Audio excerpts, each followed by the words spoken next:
and are now being looked after in hospital. We need to make sure that when people carry out these activities, they feel the full force of the law. People think they can get away with this. The person who firebombed a few weeks ago is out on bail. That's not full force of the law. This crisis, it's a crisis for all of us. It's not enough to simply say we stand with Jewish communities. Of course we do, but we must show it and act it. And the responsibility lies with each and every one of us, because it is our fight too. Let's stop importing people from countries where anti-Semitism is the norm. And if our London Mayor, Sadiq Khan, in his infinite wisdom and belief in diversity, thinks that's the sort of diverse view that it's OK to have on the streets of London and the police don't get involved, don't be shocked, and don't you bloody dare claim to be shocked or upset or care about Jewish people being stabbed on the streets of our capital city in broad daylight. This is on you. You keep getting proven right every single time. Jews are not safe in this country. Well, absolutely. No one can be surprised or feeling shocked that this happened. No Jew certainly is. I mean, we had Zach Balansky last week saying this was just a perceived threat. Well, we can see this isn't any perception. This is real. This is happening on the streets. This isn't just an anti-Semitic terror attack. This is an attack on Britain, on the Western liberal democracy and values. The first politician that uses the word shocking, I might just go and throttle him, because this is anything but shocking. It's the most expected thing is almost overdue, if you ask me, because, I mean, I just left Israel last week. I thought it would be the last time we were woken up by explosions, but clearly not. The Jewish community is our community, and their safety is our safety. And we have to make it absolutely clear, robust, strong leadership, and this has to stop, because otherwise... Across the UK, on DAB+, on your smart speaker, on your smart TV, and on your side. This is Talk.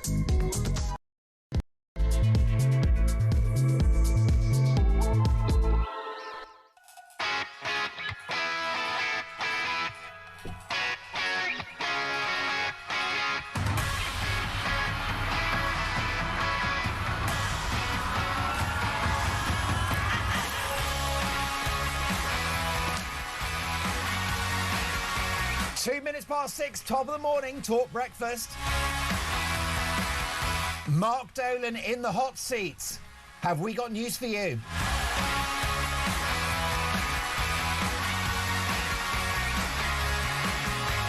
Happy Saturday, one and all. Your weekend starts here. And breaking this morning, Reform UK on target to be the biggest party at the next general election. So is Nigel Farage heading for number one? And my question to you this morning is a simple one.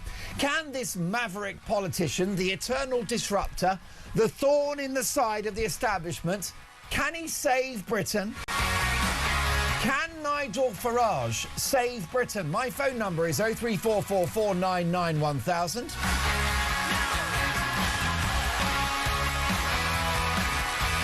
Meanwhile, lukewarm support from his cabinet and a local election wipeout spell doom for the Prime Minister.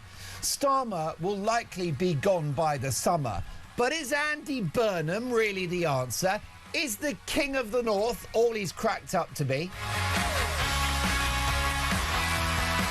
Meanwhile, the other big winners in the local elections were, of course, the Green Party, but with its socialist agenda and its focus on matters thousands of miles away in the Middle East, is the rise of the Greens a danger to Britain? We're going to bring action and analysis from across the political spectrum. We're speaking to the most compelling voices in journalism and broadcasting.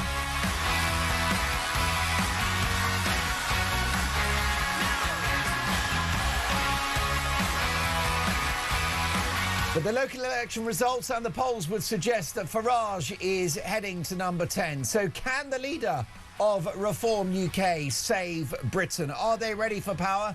Can they get the job done? It's 5 to midnight. We're in trouble.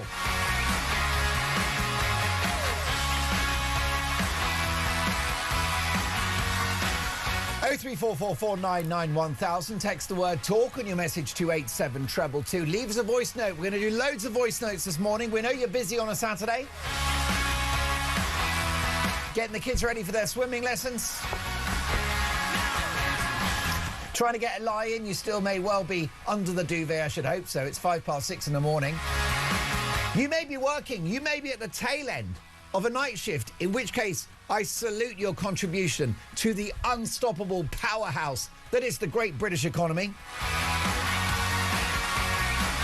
Just looking at the screen, Reform UK, 1,422 seats. Yikes! That's a gain of 1,420. They weren't a political party 11 minutes ago. Now they're going to win power. But is Nigel Farage ready? This is the question today. Dean Spencer, this is the question. Can Nigel Farage save Britain? It's 5 to midnight, for goodness sakes. Now, I'm delighted to say that we're on the radio. This is DAB+, in-app and online. But you can watch the show because this is a TV product and 40,000 people are watching Talk Breakfast every Saturday and Sunday. So why don't you join that army? Find out what all the fuss is about and see all of the action. So much action. It's never... I'm deciding which newspaper I'm going to sacrifice today. Oh, it's got to be The Guardian, hasn't it? Who needs that? Quite seriously. Yikes! You don't want to miss the action. Head to YouTube, search Talking Up We Pop. Folks, I can't do it without you. Can Nigel Farage save Britain?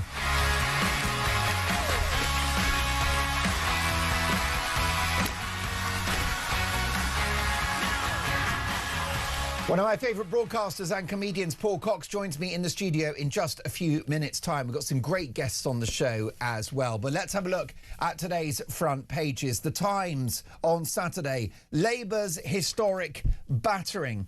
PM vows to fight on after local election losses. Party faces existential threat. It is the reshaping of politics, claims Farage. Weekend, Nigel Farage plots path to number 10 as Reform success plunges Starmer into the political fight for his life. Daily Telegraph, MPs break cover with calls for Starmer to quit. Photograph of a grinning Nigel Farage on the front page of the Telegraph as well. In a once Tory heartland, the only hope is reform, writes my good friend Alison Pearson. Daily Mirror, showbiz bombshell, Tess and Vernon split. Daily Star, bombshell after 22 years, Tess and Vernon in shock split. This is Tess Daly and Vernon Kay, who have split up and they'll be getting a divorce. Daily Mail, Fergie's most outrageous secret of all, her years-long affair with rapper P. Diddy. I tell you what, I've really gone off that P. Diddy now. If he thinks that Sarah Ferguson is a good idea romantically, then I'm so sorry, young man. I'm going to have to part company with you on that one. Labour's local elections bloodbath. Starmer told it's time to go. MPs, ministers and unions call on the PM to resign. Rival Burnham ready to go, say his supporters. As reform surge, polls show Tory pact would win a majority.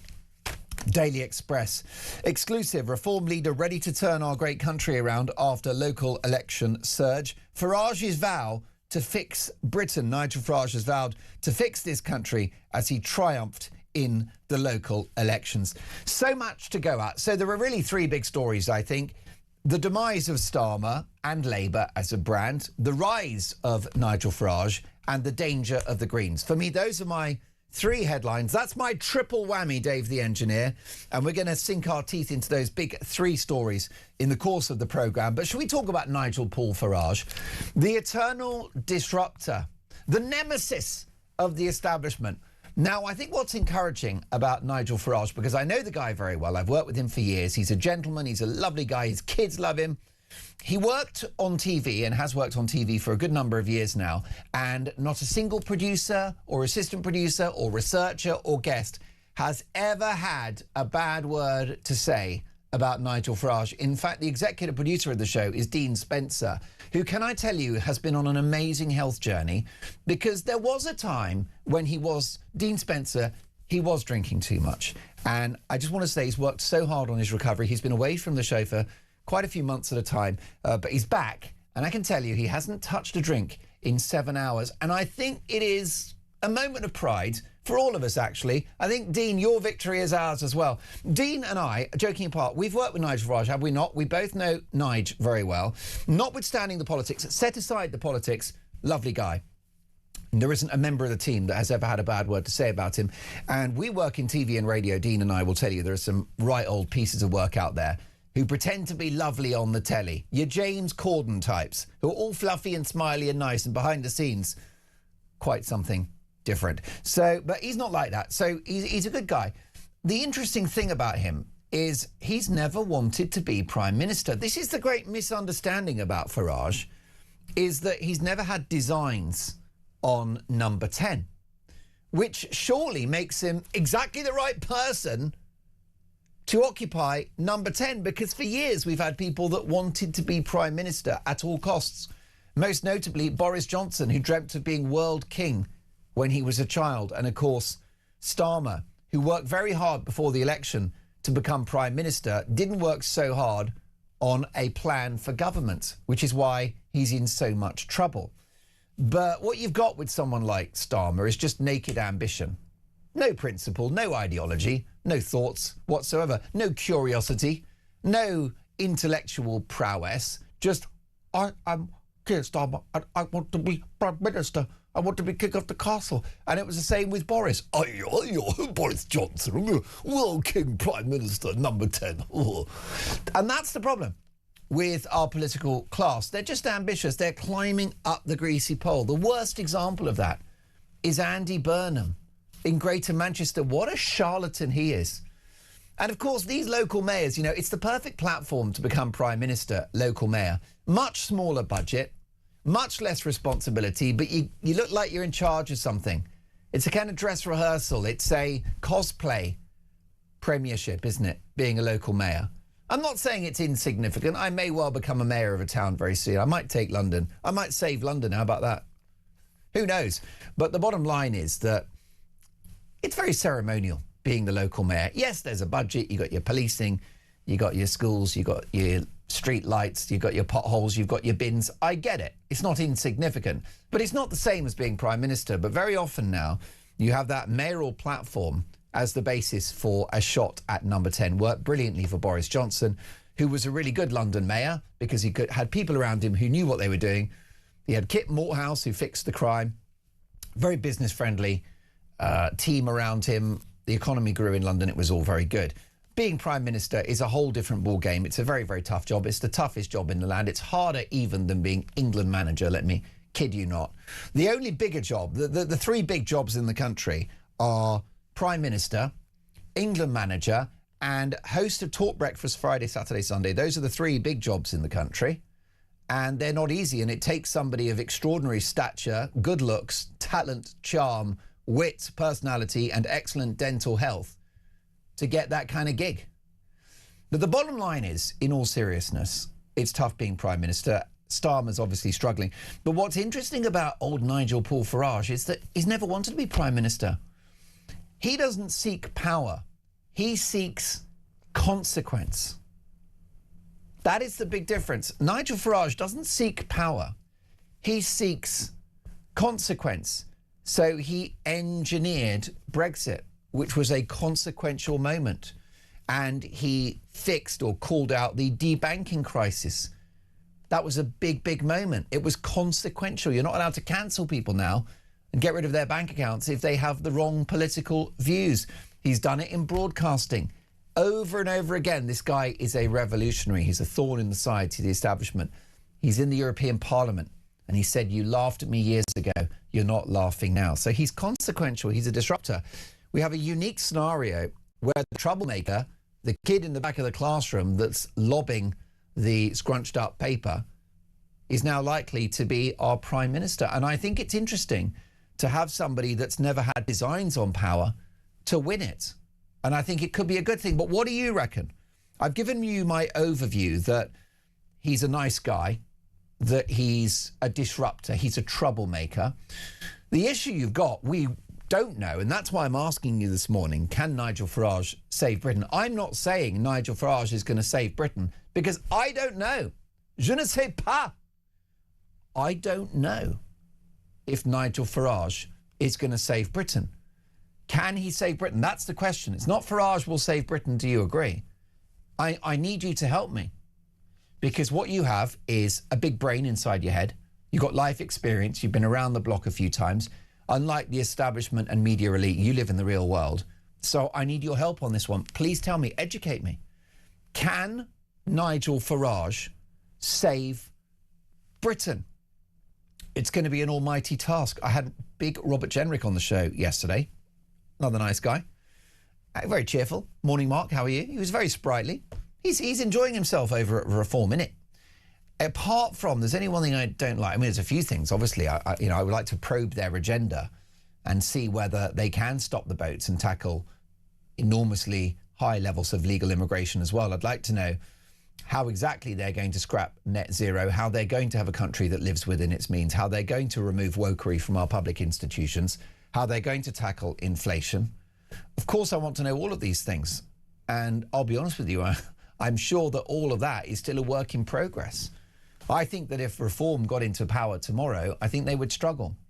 But they've got 2 to 3 years, because this Labour government ain't going anywhere, because turkeys don't vote for Christmas. But can Farage save Britain? When it comes to an election in 2 or 3 years' time, can he do that? They'll inherit the most awful broken economy and a very broken country. But can it be done? 6:16, Talk Breakfast. More to come.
Welcome to Down the Local, the show that goes from pub to pub across the country, speaking to the punters about the subjects driving us all nuts at the moment. That's Rachel Reeves, Rachel Thieves, Rachel McCounts. I don't really know Meghan Markle. I know Meghan Markle's from Suits, and that's about it. I don't know about anyone else, and I don't know where this is going. I have 0% beard, and I feel raising the flag, I think, is symptomatic of its desperation. Is public transport good value for money?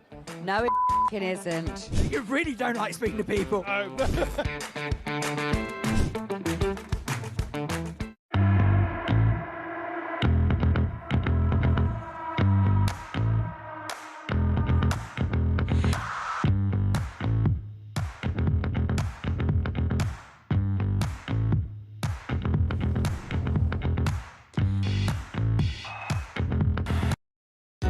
Across the UK, on DAB+, on your smart speaker, on your smart TV, and on your side. This is Talk.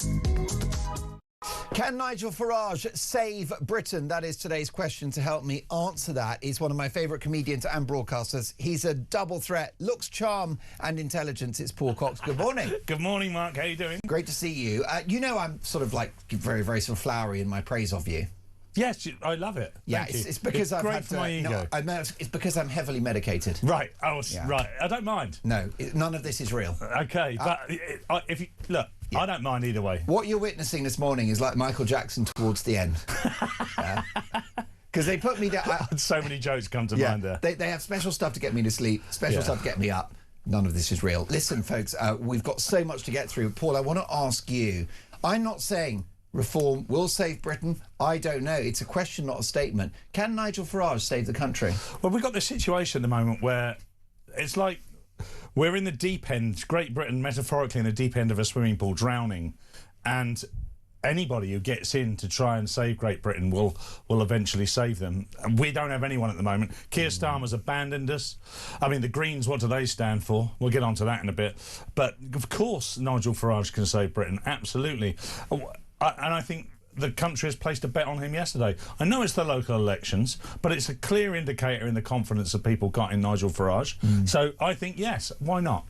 Well, I think the issue you've got is that we've tried Labour, we've tried the Tories. I was watching one of those rolling news channels yesterday, and they spoke to some locals in the Red Wall, and there was an old lady, and she said, you know, I've given Labour my vote, I've given the Tory, I've tried them all, nothing's worked, so give him a chance. That seems to be a resounding message.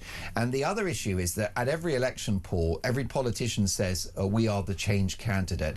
I think what's proven to be the case is that they've not meant it. We've not had change from Labour or the Tories. It has been the Uni Party. You cannot say that Farage is not the change candidate. No, he would be brand new, so that is a change. I guess the fear is, and we should balance this out slightly, that if he doesn't follow through on his manifesto promises, I think the only fear people have, particularly from the right of politics, is Nigel Farage will steer too close to the centre, he'd align too much with the blob. I'm not saying he would. It's the fear, because in order to enact change, he's going to have to make serious moves as soon as he gets in. Going to have to follow through on his promises, because if he doesn't, a version of the status quo that is slightly better is no good for anybody. We are far too far gone. We need to make sure that we are essentially deleting the convention and going no more. And people need to ride roughshod over the blob. They need to ride roughshod over process. It doesn't, for me, I think I keep using the word convention because it's been in place, stood still for 100 years. And we've arrived at where we are. And it's no good for us. It's incredibly unhealthy.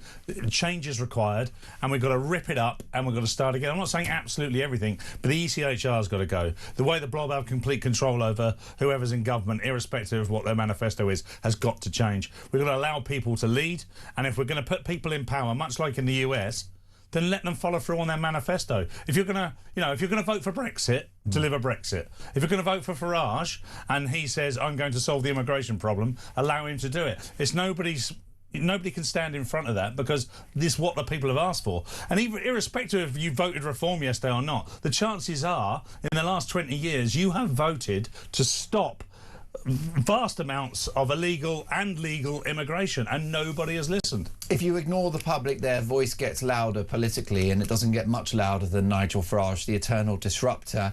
The establishment have brought this on themselves, have they not? A lot of them are very sniffy about Nigel Farage. Yeah. They look down their nose at him. Some of them consider him dangerous or an extremist or any of those things, of course, none of which he is. I think actually the great fear, as you mentioned with Farage, is that he'll get sucked into that kind of, central sort of centrist mindset, which he must fight. But the issue is they brought this on themselves. The public have not been heard on immigration, on cost of living, on wokery. And he's been a consistent voice on that. The attractive aspect of Farage is that, like Trump, in a sense, he's not a politician. Yes. And he's never sought power. I know Nigel really well. He's never wanted to be Prime Minister. That wasn't the plan. He seeks consequence, not power. But I just wonder, is it Nietzsche who said the best person that should be in power is the one that doesn't want it? Well, he did, and he was right. I think he might have put it a bit more elegantly than that. He may have done, but, let's just take the Dolan version. That's what I say. That's my philosophy. Unplugged. Take the Dolan version. Look, you only got to go back to the middle of 2024. This time, 2 years ago, Nigel Farage was not going to stand as an MP. Nigel Farage was kind of done. He'd done Brexit. He'd gone into television, he'd become legacy. A broadcaster. Make a few quid. He could do whatever he wanted, essentially. But I think he looked round, and a lot of people, cynical people would say, no, that's because he missed the limelight. I think genuinely for Nigel Farage, what he knew was that if he didn't, and I imagine people around him advising were saying the same thing, if he didn't, no one else was going to, particularly at that time. And people have always undervalued his contribution time and again, and underestimated him. Yeah. So, look, I believe that Nigel Farage can become Prime Minister. I don't know if that's via a coalition or an agreement, perhaps with the Tories. Let's not forget Restore. I think it'd be remiss not to mention Restore. They have a lot of supporters and a lot of people like Rupert Lowe, including the world's richest man, Elon Musk. And what they did in Great Yarmouth yesterday was significant. They won every seat that they set out to win, and there is quite clearly a movement behind them as well. And they're waiting for Nigel to fail. It's a slight issue I have, because I would like to see a coalition of the right. I'd like to make sure that we never saw the Greens anywhere near power. I'd like to see Labour nowhere near power again. So I'd like to see if you had a coalition in the first instance of Tories, Restore, Reform, that would work for me, because I don't think in the first instance, i.e. the next general election, we're going straight to a Reform government necessarily. I've just had a daydream, which is, I think, a bit outrageous, which is just imagining the makeup of the House of Commons, right, our politics, which is the government is a Restore Reform coalition with the Tories in opposition, and that's it. What kind of country would we have if that was the case? Well, it could all go. I think we'd be like West Germany in the 80s. Well, we'd probably have economic growth of about 11% a year. I sit on the right of politics, and we still need balance. So you still need checks and balances. I don't want to destroy democracy. What I'm saying is the way democracy is run now, via the blob and via people who look down their noses at other people, is over. The convention is over. It's failed. Look at the state we're in. If you are listening to this now and you're part of that convention, you say, oh, absolutely not, this guy doesn't know what he's talking about. What's your legacy? Your legacy is migration through the roof. 6 or 7 million people coming into the country over the last 5 to 10 years. Millions of them illegally. Crime through the roof, sectarian politics, benefits through the roof, benefits exceeding what's coming in via income tax, the NHS on its knees. What's your legacy? What are you trying to sell to us? Labour failed, Tories failed. It all started under New Labour, and this was the great beginning. You know, things could only get better. Turned out they could get a whole lot worse. They most definitely could. And it's interesting just to see how things have played out in the local elections. Some are saying that Reform may not have enough to form an overall majority. I'm not so sure. They've now got a couple of years to build a policy platform to get ready for power. They've also got the ability to prove themselves at a local level. So the fact that Labour aren't going anywhere and that turkeys don't vote for Christmas, I think helps Farage. I think Paul Cox, the last thing he needs is to become Prime Minister tomorrow. I agree with that, actually. I think a general election this year wouldn't be great. It wouldn't be great at all. And I think that Reform, if they were the biggest party, I think they'd be very exposed at this stage. Yeah, don't forget that everybody...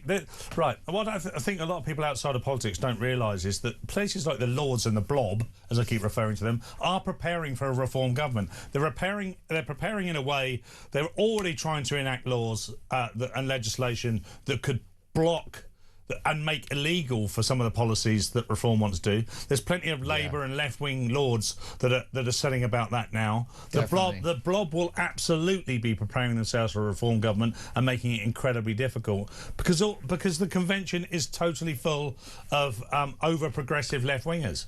Definitely, and I suspect if they do get in, there will be ridiculous riots on the streets. Not my Prime Minister, because that's how illiberal and undemocratic the progressive woke left are. I'm not talking about sensible lefty mates of mine who voted for Tony Blair, etc. I'm talking about the radicals who seem to be the tail wagging the dog of the mainstream left, which is very, very sad. I mean, Nigel Farage, so no designs on power, but he may well win it. And I just wonder whether this, as another metaphor, I loved your swimming pool metaphor, and I've got another one for you, which is the fire alarm. Break only in an emergency. Yeah. Right? The little hammer on the somebody chain. Grab it, and somebody smash it. And old Nigel, he is the hammer on the chain, isn't he? Yes. Break in the event of emergency. And that's where we're at. The country is in a critical state, and in 2.5, 3 years' time, it will be far worse. Yeah, the propaganda's already started. I have a daughter doing A-levels, and she started to get political, and she's doing our A-levels, so that could lead you down a dangerous path politically. Oh my God. But you've got to allow has she got a nose ring? You've got to... No, not yet, no. You've got to allow them to do things. Is she a member of the Queers for Palestine? She's not a member of the Queers. She's still my daughter. You know, there's DNA in there that wouldn't allow such a thing. Why is there DNA in there? Yeah. Oh, I see. Sorry, I took that the wrong way. Family But she show. said to- We've all had a drink. Can you guys please behave yourselves? This is a grown-up show. She said to me yesterday something quite serious. We were talking about reform and Farage. Paul Cox has lost control. Oh, God, I've been drinking again. And she said that a vote for reform is a vote against me. And I said, what do you mean? And she said, well, reform and Farage hate women. And I was like, what are you talking about? Oh, my God. And she showed me something she'd seen on TikTok. And it's just a list of absolute fabrications of what the right and reform and Farage believe. And because they're so accessible, these things, to young, fertile minds, that, of course, the first thing they do is believe it. Of course they do. We were all 16, 18 one time. And that's starting now. That's just pure, unadulterated propaganda. And it's not going to go away. The demonisation of Farage and the Reform Project has begun. It used to be the Tories, now they've replaced it with Farage. The Tories were far right, they were all a bunch of fascists and racists. Now it's Reform. It's the usual script, isn't it? And it's very undemocratic. It's not good because it leads to Charlie Kirk moments where people with the wrong politics are assassinated, because if you tell that many young people someone's evil, they may act on that. So it's a big problem. I was in one of those big electronic shops yesterday, and I was actually in there for the Wi-Fi. Yeah, why not? Yes. Had to turn it off at home. I was. It was the Apple Store. Oh, okay. And this is for anyone that wants to know. If you need a bit of Wi-Fi, it's free there. You just So if you've got an Apple phone, I assume. I do actually. Yeah. Yeah, you can wander into an Apple store. Yeah. And get free Wi-Fi. Yeah, I was like Tom Hanks in that film, The Terminal. I was in there for like 12 hours. You're like, do you live here? Just in there, yeah. Yeah. I got the little bunk bed out and everything. Did you? But the bottom line is, I'm in this big shop and I'm hoovering up the Wi-Fi, which is making the light bulbs flicker. Actually, Yeah. I'm quite a greedy person. Anyway, I'm in there and there was one of the people that works at Apple, and then there were a couple of girls, and they were students. And they were ranting and raving about the local elections. And the guy who worked for the Apple Store, who apparently is a genius. Did you know that? Yes. Mm-hmm. Well, he didn't sound like much of a genius to me, because all he could say is that Reform were fascists. And it was exactly like what your daughter had been told, you know, that they're evil, that they're wicked, that they're far right. They're going to basically deport anyone with the wrong coloured skin. And it was very troubling just to hear this, because it was ignorant, it was illiterate. I'm so happy, as are you, Paul, to probe the policy agenda of Reform UK. I've just said to you on the radio, on the telly, I suspect that today they're not quite ready for power. I think if there was an election tomorrow, they'd struggle, they'd be found out. So there are questions to answer about the project. I think a lot of it is down the pub, 3 pints in policies. Look, there's but a lot of questions. It ain't Adolf Hitler. No, nowhere near. But this is what a lot of people think. By the way, Farage including is the genius. He's centre-right. I know he points it out a lot to try and make us believe it, but he genuinely is. There's nothing about Reform right now that says to me that anything other than centre-right. There's only one right-wing party probably in the country, and that's Restore. Mm-hmm. In terms of their policies, are pure, unadulterated right-wing policies. Yeah. Every single one of them, whether you like it or not, that's the case. Every Restore voter will agree that that's the case. Reform are trying to strike a balance, but between the Tories, which are centre, and Restore, which are very much in the right camp. Although I do believe what we saw yesterday was pretty much the destruction of centrist politics in the UK. You know, you talked about lefties voting Tony Blair. I was a Tony Blair voter throughout my 20s, and I would have considered myself centrist at the time. Tony Blair's politics spoke to young Paul Cox very loudly. I look back now and think, oh crikey, what, you know, there's lots of things I didn't know. And the chances are, in 20 years' time, if I'm lucky enough to be here in my 60s, I could think the same again. But what I remind myself now is we are in such a diabolical situation. Terrible situation. The country is heading in one direction and it's incredibly negative, and the Greens want to take us there at 100 miles an hour. Like Starmer and Chums are considered moderate on the left, too moderate, too right-wing. They're not going hard enough, fast enough towards progressive politics.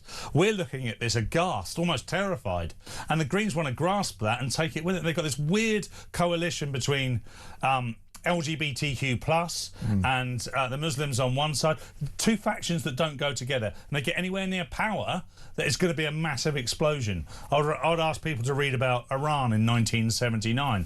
That's the first thing I'd look at. You know, I'm not suggesting there's going to be beheadings. What I'm saying is these two people are not compatible. We know this. We saw Lewis Goodall this week have a big wake-up moment because he took his, his microphone from that ridiculous podcast up to Birmingham and interviewed people, the Muslim Green Party candidates that absolutely find everything about the rest of the Green Party abhorrent.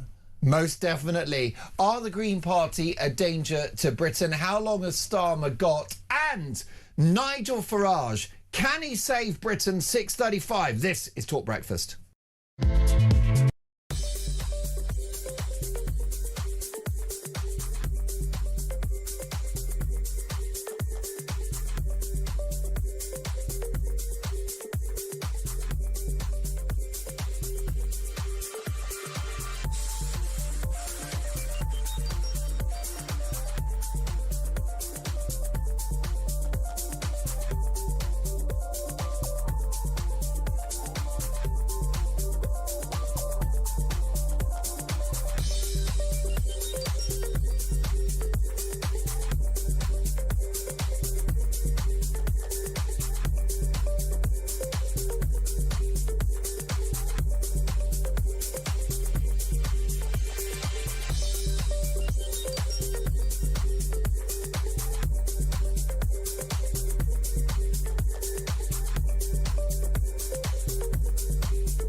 Across the UK, on DAB+,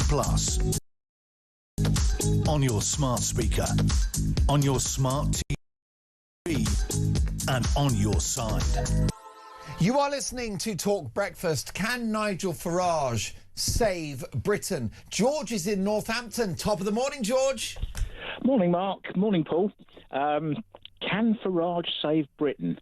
Is a very big question mark over it, I think, and that's because they've won all these seats on local councils. Now, if Nigel had been in a general election and had won, then he could have enacted his policies. What he's got now is he's got a lot of local councillors who, if they don't fix the potholes, if they don't collect the rubbish, if they don't, clean up the town centre, Reform could get a battering from that, because people will say, well, we've had Reform in here for 3 years thinking about the next general election, and they've done absolutely nothing. Well, you're right about that, George. The other issue is that a lot of these councils are bankrupt or borderline bankrupt, which means even if they do a brilliant job, they may still have to put up council tax. And the critics of Reform will be, of course, drawing attention to that. Yeah. And that's the big issue, I think, with this massive Reform win. Now, I'm pleased to see it happen because we do need the change. And, what we've had with the two-party system has been absolutely ludicrous over the last 30, 40 years. Yeah. I actually worked out I've seen 15 prime ministers in my lifetime. Ridiculous. And it's just, things have got worse. And I was a Tory voter. I liked Margaret Thatcher, and I know a lot of people are going to say, oh, God, he's like that. Yeah. Towards the end, a lot of people were falling out, but Tony Blair took us in the wrong direction, and I think that was the start of the end, and that's where we're up to now. I think it was Tony Blair that caused the shift in politics to the point we are now, where we've got an extreme left and a sort of centrist right, but nothing to sort of balance the extreme left, which is why the Greens are making their inroads, or not, as the case may be. It struck me that we've had this great influx of Reform councillors. They've now got to prove themselves, and if they don't, that will reflect on Nigel and the rest of the Reform Party when it comes to a general election. Well, George, stay with us, because I think you raise a fantastic point. Paul Cox, the suggestion from Paul there is that winning locally could be a poison chalice politically for reform. Yeah, there is a danger. Good morning, George. Hope you're well, mate. Look, no overall control was the biggest winner yesterday because my favourite party. Yeah, those guys are brilliant. Big fans. They've gone completely unmentioned as well, haven't they? And one of the reasons that there's no overall control is not all seats were up for grabs. So there's now plenty of local councils out there that have got a mixture of Lib Dem, Restore, Labour, whatever it might be, a complete smorgasbord, and that's also going to make it very difficult as well. But I think what George is talking about is where Reform have got overall control, and of course we're talking to producer Dean, best looking man at talkTV. He most is. He was saying, look, they've got to deliver now. The easy bits is winning the votes, and I agree with him. I totally agree with him, because if you're going to win power, you've got to do something with it. And I imagine nearly all of the people and councillors that have won power yesterday are fairly inexperienced, because the only party that I'm aware of that really does fit incredibly well is the Lib Dems. That's why they sort of sit there in the background, very steadfast. Everybody's well vetted. You can't, not going to let people like me. They're going to look at my tweets and go, "He cannot work here." But I could probably become. You also don't own sandals, do you? I don't own any sandals. Does George own sandals? George, you got sandals? I'm wearing Crocs at the moment. Oh, look at you! George, that's working class sandals. How the mighty have fallen. But what do you think about what Paul has had to say there, George?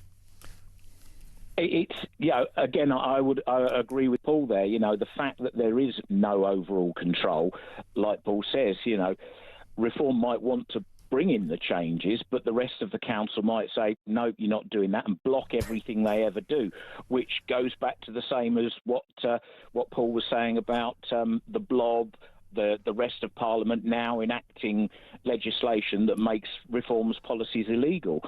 It is touch and go now. We need change, but whether we can get it through is really down George. Is how they perform in the next couple of years. George, you are so right, and in many ways, Reform are now a hostage to fortune, having to run those local authorities which are cash-strapped. Just briefly, George, what do you think about the character of Farage? Because I know the guy well, and I can tell you that he's never had ambitions to be Prime Minister. Does that make him the perfect person for the job? Whether it makes him perfect or not, I don't know, because you know him, and he's a nice guy. I can only go by the public face, and I suppose if I met him and we got on all right, then I might think, yes, he's the ideal person. I've got to say I'm very mistrustful of all politicians and most people in politics, simply because, when they're out and about, they're all nicey-nicey, and behind the scenes, you never know what they're thinking, which was definitely a Starmer trait. Do you not think that's? Do you not think that's the special sauce of Farage? That in a sense he's not a conventional politician. He doesn't dream of being world king or getting into number 10. As Paul said before the election, he was planning on making a few quid and retiring. Well, yes, which makes it right. Always look for somebody who doesn't want the power. And yes, you've got the perfect candidate. Look at all the Conservatives we had. They were all fighting to become Prime Minister. And 4 Prime Ministers later, and it's all gone to hell in a handbasket with Starmer. So, I think Starmer saying, "Oh well, we're going to stand by this" and all the rest of it. But he's clinging to power because that's all he ever wanted. Oh, whereas, that's it. Somebody who wanted to actually make a difference to the country would have said, "Look, we've messed up. Sorry, lads. Call a general election. You choose the next one, and then you can blame them, not me." We can but dream. George, brilliant call. Enjoy your company. Call me again soon if you can. David's in Gloucestershire. Good morning, David. Good morning, Mark. How are we all? I'm very well. You got Paul Cox here. Can Nigel Farage save Britain? Well, let's hope so, and time will tell. But I just had a thought about what that last chap said, and I think the Labours, I think they will actually starve the Reform councils of cash deliberately from central government to make sure that they do try and fail, or they have to put up council tax. That'll be the number one thing they'll do. They'll also push through laws, because they've got these laws about, if an immigrant arrives in your town, you've got to give him everything. Yeah. And that's all by law. And then, so I think Reform have got to get, if they do get power, they've got to go into Parliament for a blooming week, 2 weeks, and absolutely strip things out and make a load of laws. But the reason I was sort of ringing about was the fact that you said about, why do these people think Reform is so far right? Well, the problem is the country has been so far left for so long, because even the Conservatives were left, Boris, Theresa, you name them, and then all of a sudden, well, it's like Liz Truss. She tried to turn the country a little bit right, and everybody went, oh, we can't cope with it. It was a complete conspiracy. It wasn't a conspiracy theory. I watched Jeremy Vine when he put his letters on his desk on his show, and you didn't pick up on it, but now you realise that what Liz Truss is saying is it was a conspiracy theory to push her out very, very quickly. She was stitched up. She was done up like a kipper. David, what a brilliant set of points. What do you think about that, Paul? Yeah, interesting. I like the idea. I don't like the idea, but I can see where David's coming from. Good morning, by the way, David. That sabotage from incumbent councillors is a possibility. Of course it is. We're dealing with human nature here. There'll be a lot of people out there this morning, particularly ex-Labour councillors and the like, that are very much put off of what's happened. First of all, they'll be angry with Starmer, and rightly so. But they'll also be angry with people coming in, and they might want to do that. We'd love to think that they wouldn't, but I'm sure they would. I think David's absolutely right as well about the Overton window in terms of the way, not in the way politics is discussed, but the way people have been led to believe since Blairism. It's gone. He was left, centre left, and it's gone further and further left.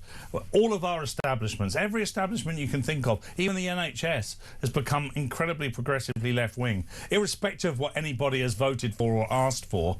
That's what Tony Blair did exceptionally well. He said about changing the institutions in this country. So, irrespective of what colour government was in, you weren't going to change those organisations and institutions, and they were going to continue propagating his policy infinitum. So that's why we find ourselves now where, like David says, you see someone who comes in like Nigel Farage, who has a couple of right-wing ideas, and people are aghast, going, oh my goodness, how could you possibly do that? Well, that's right. There's a comedian called Rob Schneider, and he was on the Trigonometry podcast a few weeks ago, and he said, I'm a 90s liberal, right? A 90s lefty. That makes me far-right fascist now. Yes, absolutely. And I think we can all empathise with Rob, because that's exactly where I would say you and I probably were. I mean, it felt like the mid-90s were like halcyon days. I'm sure we're looking back with rose-tinted glasses, but I would have considered myself a liberal at that point. There are video clips of Barack Obama boasting about deporting illegal immigrants. 3 million on his watch. And Hillary Clinton. And lovely Hillary Clinton, how the worm has turned. David, have a lovely day. We always enjoy chatting to you on Talk Breakfast. So much more to come. Let's take a quick voice note from Big Richard on Starmer. Hi, it's Richard from Cornwall. I had to laugh last night when Keir Starmer, in his statement after the disastrous local election results for Labour, he said, I refuse to stand down because I don't want to throw this country into chaos. Oh. I'm sorry, Keir Starmer, you have already put us in a state of chaos.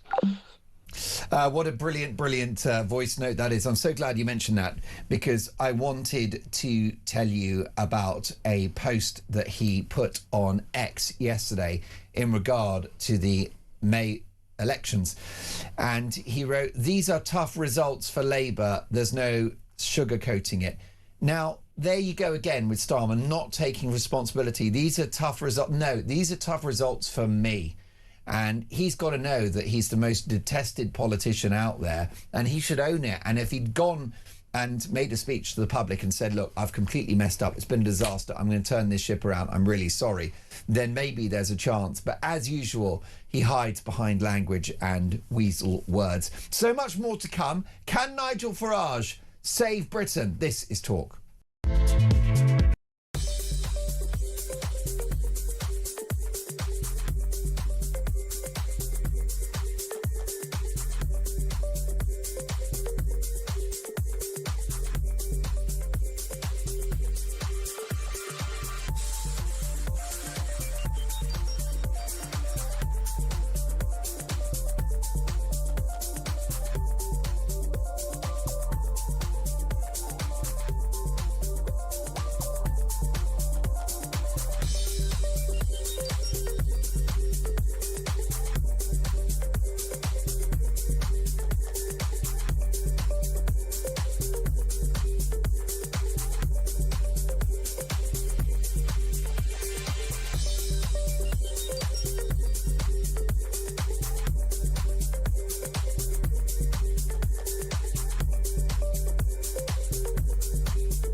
Welcome to Down the Local, the show that goes from pub to pub across the country. The Crown is facing its gravest test in decades, and the Royal Tea from Talk is your front row seat. With royal reputations under pressure and probing questions about public trust, we unpack every twist and revelation with the biggest names in the business. From the throne room at Buckingham Palace to a mansion in Montecito, we follow every royal ripple. Never miss a moment of The Crown in crisis. Subscribe to the Royal Tea from Talk on the app or wherever you get your podcasts.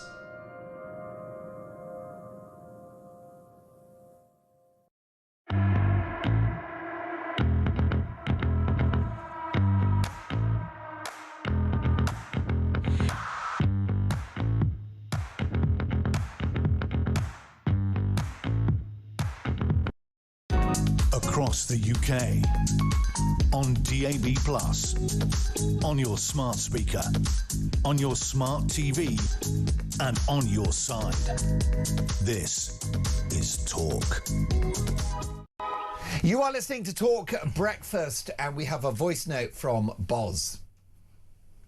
Morning, Mark and the breakfast team. Travelling Boz here. Do you know what? That was fantastic to see all these results coming in one by one. A hammer blow to Keir Starmer and his cronies. And is Nigel ready? Of course he is. He's ready. Give it two years, 3 years while they've got all these councils and mayoral things, and it'll prove that they can handle government. As for the King of the North, Burnham, he's not going to make much difference. Or you can get the Queen of the South, and she won't do nothing either, if it is the growler. Listen, and Starmer, come on, let's face it. He looks round now, and he thinks, wow, everyone's deserted me, even his own cabinet. And let's face it, none of them are any good anyway. So go, Nige, go for it, and prove everyone wrong. Brilliant. You had us chuckling away, Boz. What about Starmer then? Do you think it's a case that he'll be gone by summer? Starmer off, by the way. Couple of zingers there from Travelling Boz. Lovely work, mate. I think that he will be gone. My mindset up until this point is he'll cling on for dear life. But I think the balance is tipping, and we're gradually getting to a point where it's outside of his control. As much as he'll hang on, and he won't go anywhere, I think what he'll do is he'll threaten that the markets will implode if he does go, and he'll placate people by saying, do you know what, I am going to go. I'm not going to go the term, but I'm going to hang it out, and we're going to make sure we steward this ship safely. However, I just don't think it's going to be possible for him. But by the way, Boz there making a great point about Burnham and Rayner. The reason Burnham is polling so well in terms of popularity is because nobody's seen him in central government for 2 or 3 years, so we have absolutely no idea what he's up to. I'm polling well at central government because I've never been involved. Rayner is in the mire. She has not fixed her tax evasion problem. So, and Burnham's got finding a safe Labour seat for Burnham's going to be tricky. I think yesterday proved that there aren't many safe Labour seats out there. And also, how long does that process take? You've got a couple of months at least. At least 2 or 3 months, a quarter of a year. This country hasn't got a quarter of a year. While Starmer just sits there. So, maybe someone within the cabinet. For me, the worst thing that could happen is probably a Miliband Prime Minister. I mean, God, you wouldn't leave him in charge of anything, would you, let alone the country? I'm afraid not, no. And he's been leader before and found wanting. I think that would be a disastrous move. I mean, that's the crazy world we're in, where the alternative to Starmer will probably be worse because they will have to be more left-wing if they're going to get the top job. Well, this is exactly what they're going to do. There's only 2 things they can do. Carry on with Starmer's mission or bounce to the left. There's absolutely no way they're going any further to the right. The biggest complaints within the Parliamentary Labour Party is that Starmer's too far to the right, which is very difficult to say out loud without laughing. But he's not, and the country needs people to take a right steer, because I think deportations are required. You can't keep allowing fighting-age men, as we say, into the country just willy-nilly. Most definitely. Now, there are plenty of Labour MPs that I agree with, and this show is not an echo chamber. We both mentioned that we've voted for all different parties in our lives, and actually I'm often on record as saying that at the next election, I don't care who does the change. I don't care if it's Starmer or Kemi or Nigel, but let's stop the boats, let's get immigration down to a sensible level, let's act net zero, and let's have a country that lives within its means, which is business friendly and supports those who need welfare but no one else. I don't care who does that. And so here's a Labour MP that gets it. Are you ready? Dan Carden on X yesterday. Labour is losing because we're a party that won't say Britain is broken when it is, won't challenge the rules of globalisation, and we're now a party defined only through tax, spend and welfare. This is a Labour MP. And with no answer for working class voters who have been left behind. The question isn't how to win them back, it's whether Labour wants to represent them at all. And then I've got another zinger from Dan Carden. Britain's working and lower middle class communities aren't just voting reform, they're rejecting politics as usual, the lanyard class, a Labour Party they see as run by and for progressive elites, not working men and women. We have to be honest to hear that. I mean, two zingers, and he's right, isn't he? He is absolutely right. It's very interesting. He sounds like a Tory MP or a Reform MP. He does sound like that. What he actually sounds like is an old-school Labour MP. Yeah. And a lot of people forget that, well, not a lot of people, I'm sure our viewers and listeners have got great memories, but Labour were once the party of the people. One of the reasons I voted Labour as an 18-year-old is the early part of my life has been growing up on a council estate. I came from quite a working-class family. And there's a sort of value instilled into you. I always talk to hate Margaret Thatcher and stuff like that. Don't now, I appreciate her in retrospect, obviously. But there were parties and there were politicians that represented those type of people, the working communities of Britain. I'm not talking about... There were still leftist loonies throughout the Labour Party, right the way through. But there seemed to be a lot more people of Dan's ilk. And I think if there were more of Dan's ilk, there'd be probably a much better Great Britain. Most definitely. And, I mean, I think even Blair gets it. It was before the election that Tony Blair advised Keir Starmer. He said, get rid of the woke stuff, the public hate it.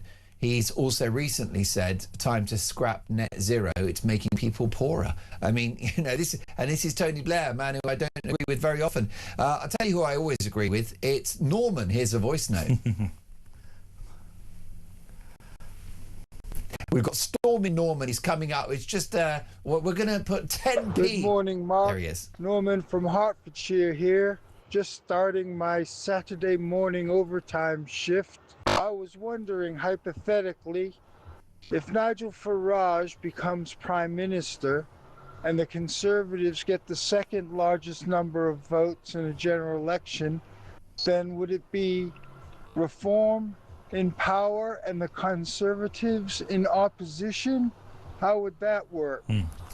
Thank you. Have a great weekend. Thank you, Norman, there, working an extra shift just to pay the bills. This is the kind of working class, or at least alarm clock Brit that we're talking about. Your reaction to what Norman had to say? So in Norman's scenario, if we extrapolate out what Reform did yesterday as a potential general election result, the Reform Party wouldn't have a full majority to govern the UK, but they would be the biggest party, so they'd have a choice. They'd have to make a pact, probably looking at the results, with the Tories, who actually didn't do... There's two things that strike me about yesterday, which we haven't spoken about yet. The Tories didn't do quite as bad as people thought, and I think that's much thanks to Kemi and what she's done in recent months. Yeah. And Greens did not do anywhere near as well as predicted.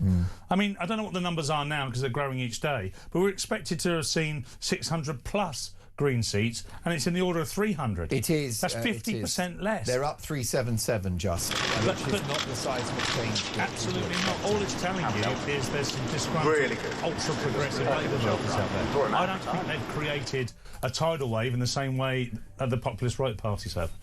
Folks, we've got so much more to come. I'm delighted to say that the brilliant Paul Cox is staying with me. But what do you think about all of this? Starmer, how long has he got? Also, the Greens, are they a danger to Britain? And can Nigel Farage save the country? Brad says, I can't believe that what happened yesterday doesn't trigger a general election. Out of spite, Starmer could sabotage Reform and get away with it because we can't get out of this sticky situation. Be clear, we are stuck with this Labour government, but Starmer Is he not long for this world? So much more to come. This is Talk Breakfast.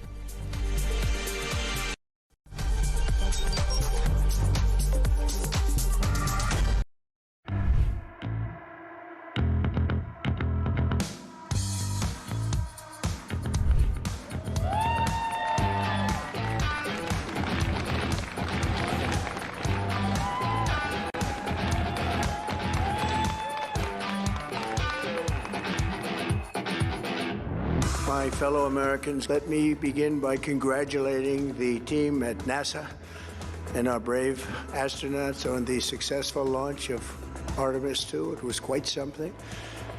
It will be traveling further than any manned rocket has ever flown and will very substantially pass the moon, go around it, and come back home from a distance that has never been done before. It's amazing.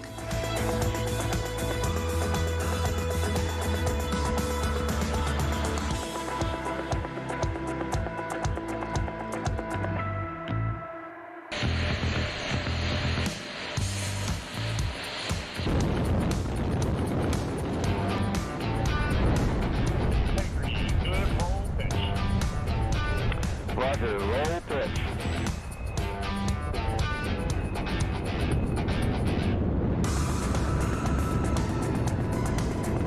Integrity, AMT high.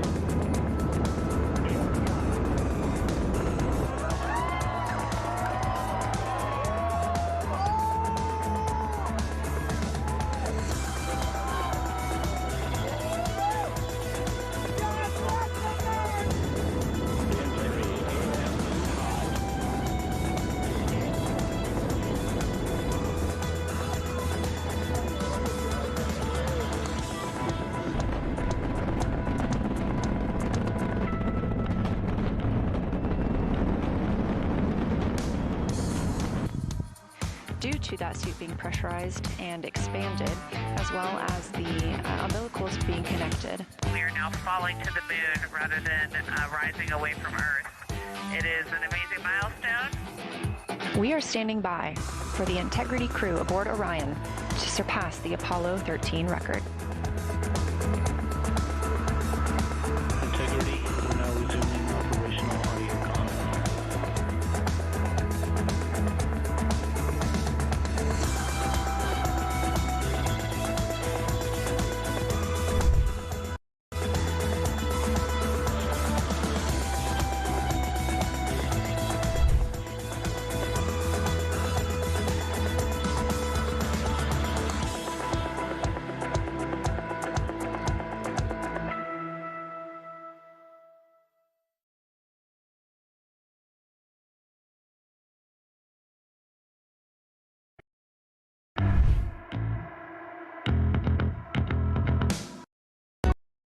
Across the UK, on DAB+, on YouTube, on your mobile, and on your side.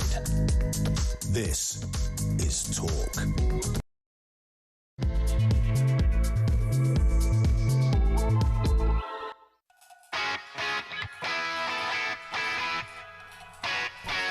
Three minutes past 7, top of the morning. Talk Breakfast, happy Saturday one and all.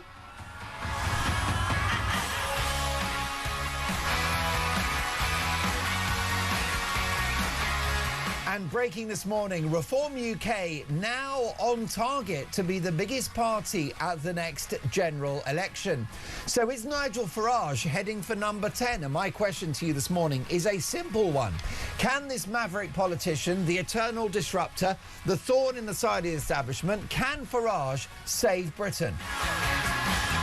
Meanwhile, lukewarm support from his cabinet and a local election wipeout spell doom for the Prime Minister. He'll likely be gone by the summer. But is Andy Burnham really the answer? Is the King of the North all he's cracked up to be? Meanwhile, the other big winners are the Green Party, but with its socialist agenda and its focus on matters thousands of miles away in the Middle East, are the Greens a danger to Britain? We're going to bring action and analysis from across the political spectrum with some of the biggest names in journalism. But it's all about your opinions. So what do you think? Can Nigel Farage save Britain? My phone number is 03444991000. The brilliant Tommy is taking your calls. So book your place on the show. I'm going to take your calls at 7:30. We're going to go rapid fire on that one. Now, the producer today is the brilliant Dean Spencer, pressing the buttons, engineer Dave, and directing our TV output on YouTube is the one and only Nahar. Nahar, give the camera, if you can, a bit of a wobble for us. Let's show him how it's done. This is what telly looks like, folks. There you go, the magic of TV. Look at that. We just got a little close-up of my belly. That's right, we're on the radio, DAB+, in-app and online, but you can watch the show as well. Just head to YouTube, search Talk, and up we pop, and you'll be able to see my brilliant guests. Can Nigel Farage save Britain? As the saying goes, let's talk. And one of the many advantages to watching the show on YouTube, which 30 to 40,000 people now do every weekend, you get the newspaper front pages. And we'll start with the Daily Mirror, if you can, Nahar. Showbiz bombshell, Tess and Vernon split. Stars reveal mutual decision to end 22-year marriage in shock statement. Very much the golden couple of showbiz are to go their separate ways. The Guardian, dire election results pile pressure on the Prime Minister. Calls for Starmer to change course or set a date to step down. Big success for Reform UK, whilst the Green Party gains 2 mayors. And the Welsh First Minister loses her seat as Plaid Cymru beat Labour. The Sun newspaper, Stars 23-year marriage over. Vernon and Tess split, which is a surprise news because they were thought to have been one of the happiest couples in the world of entertainment. Daily Express, exclusive, Reform leader ready to turn our great country around after local election surge. Farage's vow to fix Britain. Well, that's my question to you today. Can Farage save the country? Surely it's 5 to midnight now, metaphorically. Is he the man to get it sorted? Daily Mail. Labour's local elections bloodbath. Starmer told it's time to go. MPs, ministers and unions call on PM to resign. Rival Burnham ready to go, say his supporters. As Reform surge, polls show Tory pact would win a majority. Let's get reaction to the big stories of the day from my good friend, the brilliant broadcaster and comedian Paul Cox, and the formidable retired Scotland Yard Detective Chief Inspector Mike Neville. Good morning, Michael. Good morning, Mark. Very good to see you. Can Nigel Farage save Britain? I think he can, but there's going to be such resistance. So it's almost like you'd be better sacking every civil servant. We saw what happened with Brexit. We saw the absolute resistance, how they just tried to do everything in their power, the establishment, to stop it. And Michael, let me interrupt you because I think your microphone may have tumbled. This is the magic of live telly. You don't get this on Sky or on the BBC, okay, which is real-time action. Tommy, do you want to run in and fix this? It seems to have fallen down your trouser leg or something like that. I would reach for it myself, but I don't want to get done by HR for harassment. Paul Cox, we've been having this conversation, haven't we, in the last hour. We have. There will be, if Farage were to win the next election, the mother of all pushbacks to his agenda. Yeah, we're going to see sort of the toys thrown out of the metaphorical pram, I think. We saw a little bit of it yesterday. There was lots of sort of left-wing reaction videos of people taking to social media and swearing and saying that people like you, Mike and I are sort of all the bingo card, misogynist, racist, bigoted, all of these things. I mean, some of those things are true. Well, yeah, naturally. And thank you, by the way. That's Mrs. Dolan is currently at home baking bread, and that's the right thing to do. Which I agree with too, obviously, Mark. But look, yes, and Mike's absolutely right. And as soon as Mike's mic is sorted, I'll allow him to finish this, not make his point for him. But he's absolutely right. Resistance is going to be waiting for Nigel Farage. Most definitely. Mike, I think the reason why they got rid of your microphone is an establishment stitch-up. I think even my team here, there's one or two wokesters and you're dropping too many truth bombs. Yeah, it's almost like you'd be better to say, right, you're all sacked, or go home, we'll pay you money and we'll just get on with it ourselves. Because I just think every policy they try and bring forward, say the Home Office, to increase sentencing, build more prisons, the things, stop immigration, stop all these boats, things that get out of the ECHR, every time they do that, there'll be just mass resistance. I saw it when I was in the police. We had a Department of Technology. I've never known such a bunch of lazy, hindering scoundrels who just went out. Everything was done to stop you progressing, and these people just infest the civil service, and they'll be there ready to put traps, legal, lawfare, all sorts of stuff to stop reform moving forward and getting on with what people want them to do. There will also be riots on the streets and there'll be protests, and Farage, if he wins, has got to ignore all of that and deliver the will of the people. Absolutely. What you got to do, and you've got to do it.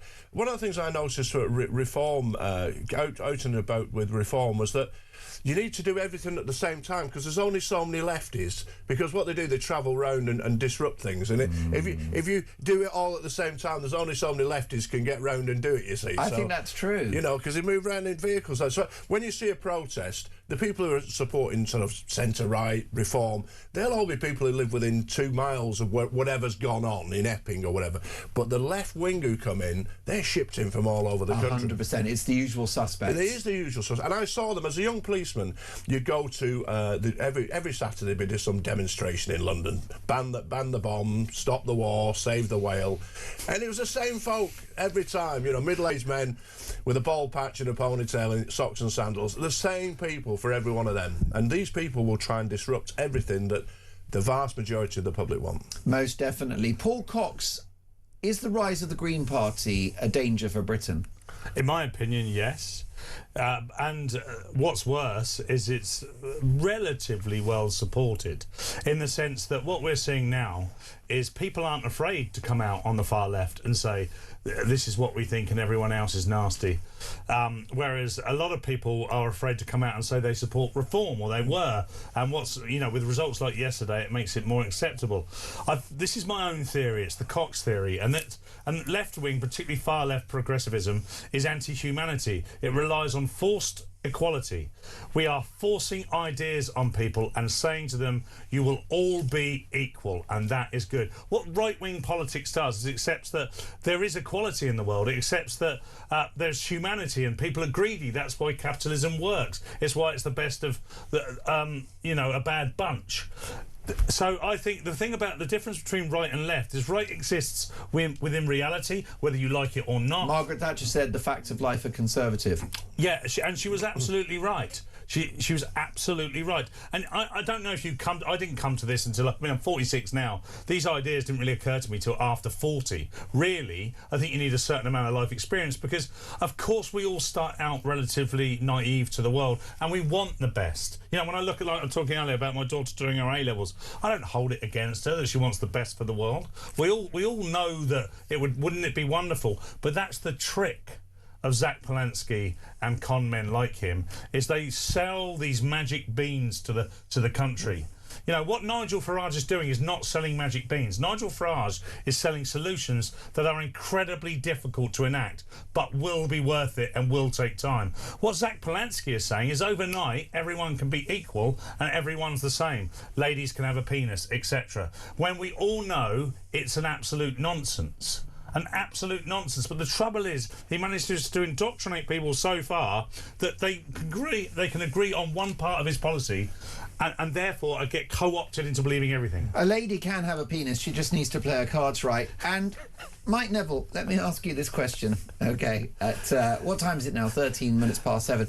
The issue you've got with the Greens, it is an Islamo-socialist project, isn't it? Yeah. Be afraid, be very afraid. If you think Labour are useless and bad, well, you know, the Greens are 10 times worse. They are 10 times worse, and I always say it, the left never sleep. These people are absolutely determined to bring in this wicked world that they envisage. They're almost like the triumph of feelings over facts. and they weaponise. What they do is they weaponise women's desire to care, I suppose. They really target young women. This empathy. So women are far more caring than men in general, and they'll weapon all these people coming in are victims, and they just play on this. Yes. And a lot of young ladies will be tricked into this is a good thing, and they don't see the wickedness behind it. The anti-Semitism behind it is just terrible. The economic illiteracy behind it, the terrible implications for national security behind it. But you just don't see it. But it's all targeted. It's to weaponise that and suck women in and get them to vote for them. Because you only have to look at the stereotypical picture of women. You only have to look at this mayor of Hackney with her pink hair. It's almost like you couldn't make it up. It's a stereotype of what they are. But people think, oh, they're caring, Green Party, washing yogurt's pots out, being nice, not throwing litter in the sea, which are all good things. Why throw a bottle in the bin when you can put it in the recycling? But they've moved a long way from that, and there's a lot of ex-Green Party members expressing that view that they've gone a long way away from saving the whale, and now they're campaigning in places like my hometown, Bolton, on what's happening in the Middle East. It's absolutely insane. Most definitely. Paul Cox, is Andy Burnham the answer? No, I don't think so. Somebody in the political commentariat, which I admire a lot, is Matthew Torbett. He's a Labour voter, supporter of Andy Burnham. Yeah. And he... I've had chats with him about this, and he's a big supporter. But I'll always say the same thing to him as I'll say to our viewers and listeners, that he's got no track record. It's all more ideals.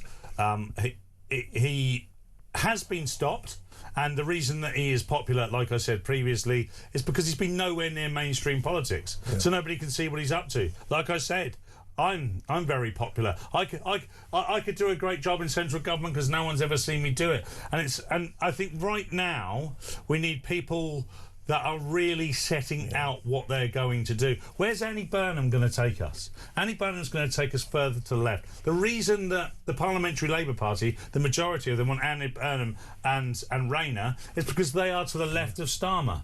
And what about is happening now tells anybody that we need to go further to the left. Well, you were exactly right. There have been times, perhaps in our history, when we've wanted a left-wing regime, maybe 45 with the setting up of the National Health Service, maybe Blair at certain points in the late 90s when he invested in public services. If ever there was a time for a left-wing regime, Mike, it's not now. It isn't now. And I think what you get, the bizarre thing is, Starmer's in a position where what the Labour MPs want is not what the vast majority of the public wants. So he's trying to please his MPs, and he cannot then please the public. Even when he tries to do the right thing, he's actually thwarted. It's thwarted, yeah. But what my comment on Andy Burnham is this, is that, you know, I always say I'm from Lancashire. It was Ted Heath who drew all those lines and said Greater Manchester. But I go to see my beloved Swinton Lions Rugby League team on a Sunday. Every time I go, Piccadilly Station, the tram is never working. You know, well, I exaggerate. At least 1 out of 2 times on that Sunday, there's something wrong with the tram. So my experience of Andy Burnham, he can't get the tram to take me to Swinton Lions Rugby League Club, but how could he run the government?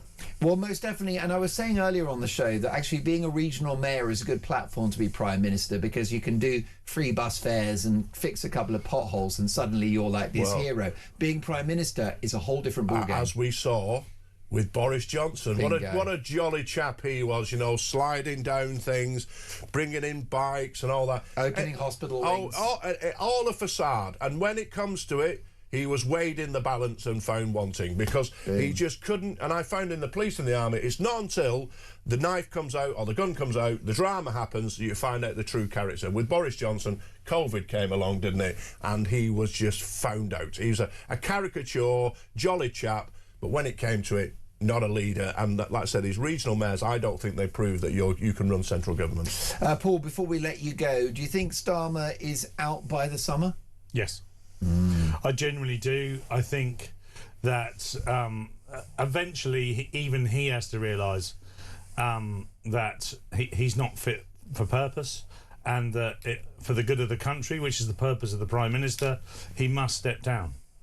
What I do fear is what's coming next, because they're not calling a general election anytime soon. They might be forced to, but I don't think they will. Yeah. And what we get next is going to be much worse. However, there's always you know, that sort of dark time before the sunlit uplands come our way. So perhaps that's just what's needed. People need to see it get worse.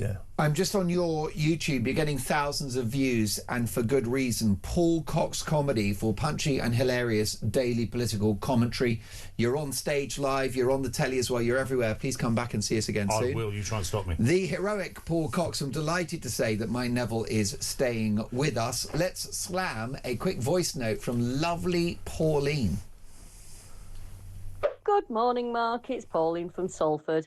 On this glorious, wonderful day, I've woken up with hope in my heart. Nigel Farage has given me that. We may have to wait a couple of years until this government's out, and I think Starmer's going to cling on for dear life. But there's hope, and that's all we can expect now. But he is going to have one hell of a mess to clear up. Have a great day. Pauline, thank you for a brilliant voice note. Keep those calls and texts coming. Can Farage save Britain? 7:20, this is Talk Breakfast.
Breaking news this morning revealed that under the Terrorist Act, 242 people were arrested in the year to June of this year. That's something you can indulge in as to all the people who aren't going to prison because, well, there's no prison spaces. So this is a Talk exclusive we've been looking at. I said, you take these cuffs off me and speak to me like a human being rather than a common criminal. You're just left wondering, does these people who lead us actually hate Britain? Yeah. Do they not love our country and everything that we've stood for?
Across the UK, on DAB+, on your smart speaker, on your smart TV, and on your side.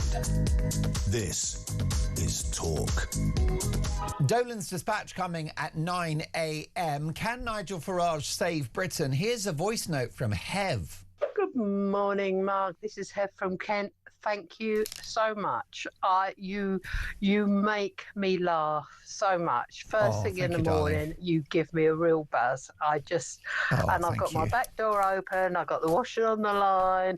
I'm cooking the dog's dinner, and I'm laughing out loud. And I don't think the neighbours appreciate it at 6:15. But anyway, who cares? It's good to hear and laugh.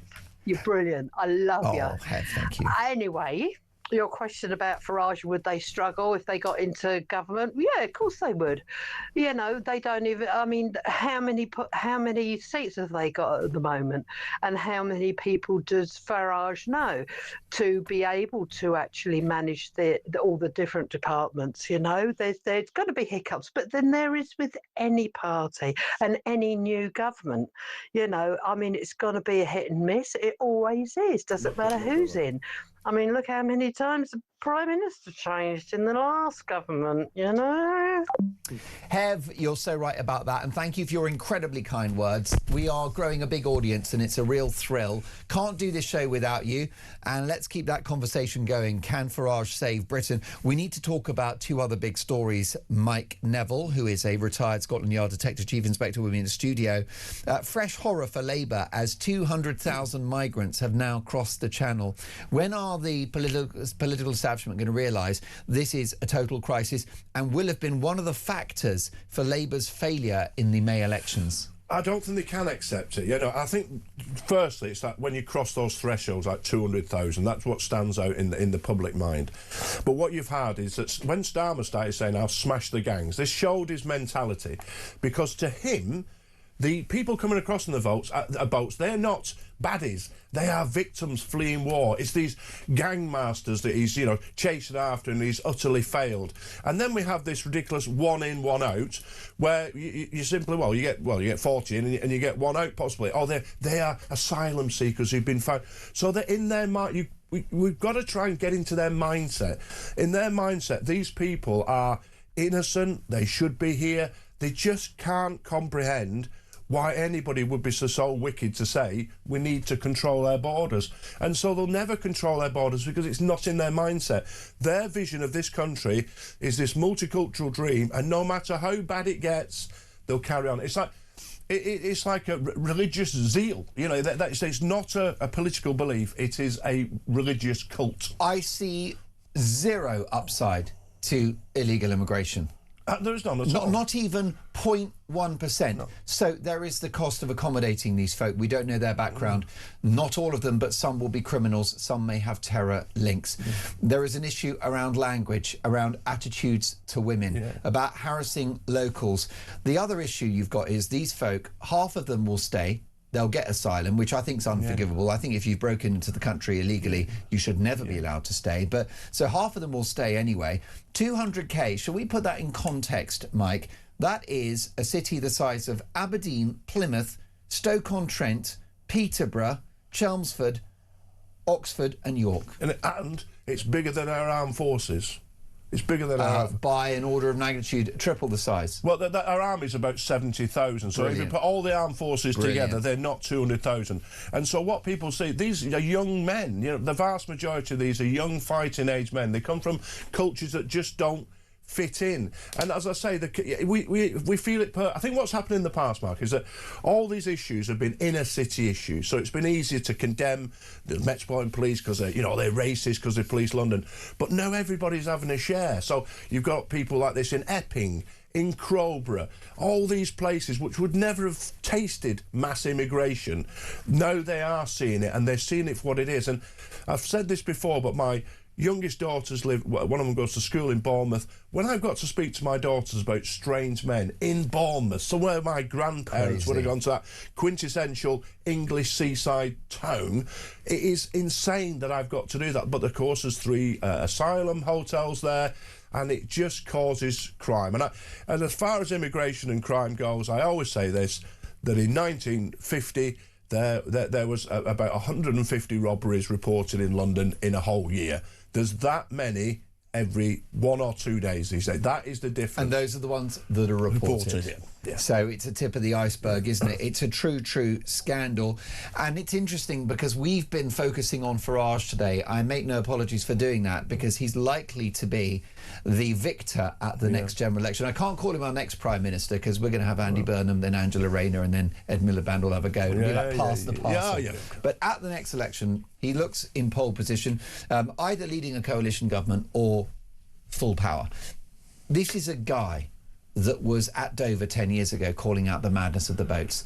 That guy, love him or hate him, and by God, he's not perfect, but he's got a pair of balls on him, hasn't he? He has, and having met him, I find him a gentleman. I remember going into TV. Me and you you're on the TV a lot, aren't you? So yeah. You get used to it. And I remember some people weren't. So, and he was such a gracious gentleman with them to make sure they felt comfortable. His teams love him. His producers, he's a very popular guy, and that's great. So, but what we do need is the Houses of Parliament. The whole establishment is like the Augean stables where Hercules had to sweep it out with a river. Get rid of it all, because I had no idea you would be so poetic this morning. I mean, you are a Renaissance man. I am lucky.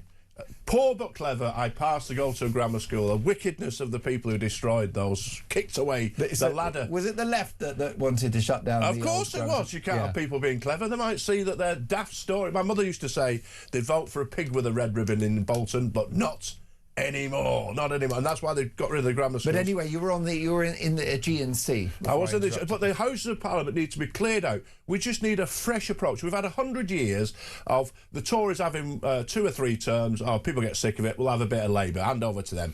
Now, then the Tories 2 or 3 terms. Hand over to Labour. And our country has got worse and worse and worse and worse. You see the standard of politicians. I would make a law to say you cannot be a politician unless you've done 10 years' work completely outside politics. It's filled with professional politicians. It's filled with people who just want power. And I saw some of the guys who've been voted in, say, the reform councillors. They just look like ordinary men and women, often who've been in the army and the armed forces. There'll be teachers, nurses, plumbers, whatever. They're tradesmen, local businessmen. These are people who've got real life experience, and they're the ones who'll come up against this awful wall of this establishment, who are committed to the cult that we spoke about before, of multiculturalism, of climate change, all these things, and that resistance will be hard. Reform as well, got really they're taking over Havering, for example. It's going to be a real challenge to turn councils around, and they need to get it right, because if they start failing on that, then what's it going to look like? They really need to put the effort in, but there's going to be such resistance, I think. There most definitely is, and you're right about the kind of people that enter Parliament. They should have either run or worked for a business for, as you say, a decade, because the average makeup of a Labour MP, they've worked for a think tank, they've been in the local authority, the party apparatchik. Yeah. Okay, these folk don't live in the real world. That is why you've got a chancellor that will clobber taxes on businesses, not understanding that will be passed on to workers and that you'll get unemployment. They don't get it. Not one person in the cabinet has set up a business and ran it. And I looked at Mrs Thatcher's first cabinet, and there was 3 men in that cabinet who had military crosses. So not only they made difficult decisions, they'd made difficult decisions while people were trying to kill them. That's how good they were. We need to get back to that standard where people bring into Parliament a whole raft of experience from the armed forces, from teaching, from being a trade unions leader, whatever it is, but they're not career politicians. Well, you're so right about that. And this show, as you know, Michael, is not an echo chamber, and you're one of the most open-minded and intelligent men I know. And if a lefty says something that's wise, we will celebrate that. And I've got exactly that example. I've got a sitting Labour MP, got 2 posts on X. Can I offer this to you and my audience? First of all, he offered this one yesterday. He said, Labour is losing because we're a party that won't say that Britain is broken when it is. We won't challenge the rules of globalisation, and we're now a party defined only through tax, spend and welfare, and with no answer for working class voters who have been left behind. The question isn't how to win them back, it's whether Labour wants to represent them at all. And then I've got a final follow-up, which is also worth it, from Dan Carden, who is the Labour MP for Liverpool Walton. Britain's working and lower middle class communities aren't just voting reform, they are rejecting politics as usual, the lanyard class, a Labour Party they see as run by and for progressive elites, not working men and women We have to be honest enough to hear that. Absolutely. You know, when I look at how my grandparents were hard-working people, smart people, they were Labour voters. My father was a Labour councillor. I should be for the Labour Party. I came from a one-parent family and all this sort of thing. You want to see people get on, and these ideas are right. But what you got a whole Labour Party now who feel much more comfortable at an Islington dinner party than in a Bolton chip shop, and that's where it's gone wrong. Net zero, 100 genders, everyone in Britain's racist, welfare state out of control, open borders. This is the mantra of the progressive left. And it's the wickedness of it. They buy votes. They buy votes by giving out welfare to working class communities. They buy votes and ruin lives. For the price of a coffee, I've asked Mike Neville to stay for another 10 minutes because we love having him on the show. And the simple question this morning, can Nigel Farage save Britain? Mike Neville and your calls next.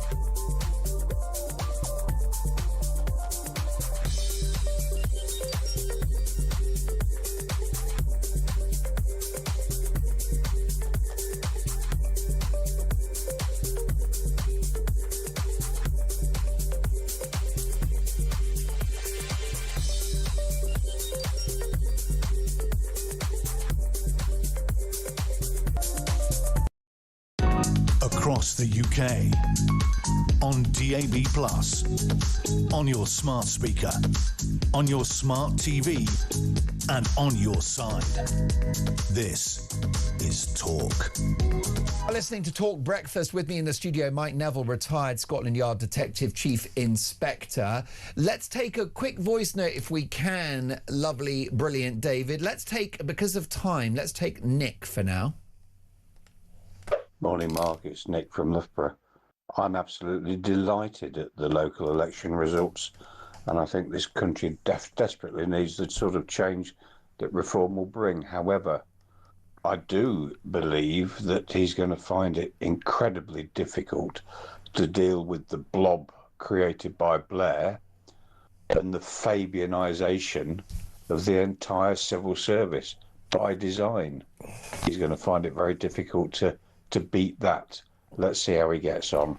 Have a good weekend. Nick, thank you for that voice note. You're right. I think what might help, what might oil the wheels, Nick, is political will. We shall see. James is in the beautiful city of Cardiff. Good morning, James. Good morning. What a beautiful morning it is today. Oh, well, listen, Cardiff is a stunning city, and I envy you being there this morning.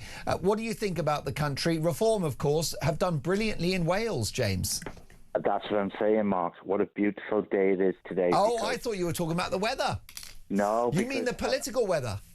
Because I'm looking around. I can't see one Labour member of the Welsh Parliament. There's only 9 of them. We've done our best. We kicked Ellen Morgan out. Reform had votes in Meirionydd, Ceredigion. We had them everywhere. Why do you think the good people of Wales are backing Reform and Nigel Farage, James? Because we've been living under a cabal for 27 years. We've seen the mess that Labour Party has had. It even tried to fiddle the voting systems with this new absolutely berserk voting system that they've brought in. But it didn't work because Plaid didn't get a majority. Reform are there. We are there. We'll be able to nip at their heels, and we've got 7 Conservative AMs. So if we ever need to go together to obstruct anything, there's enough there to do it.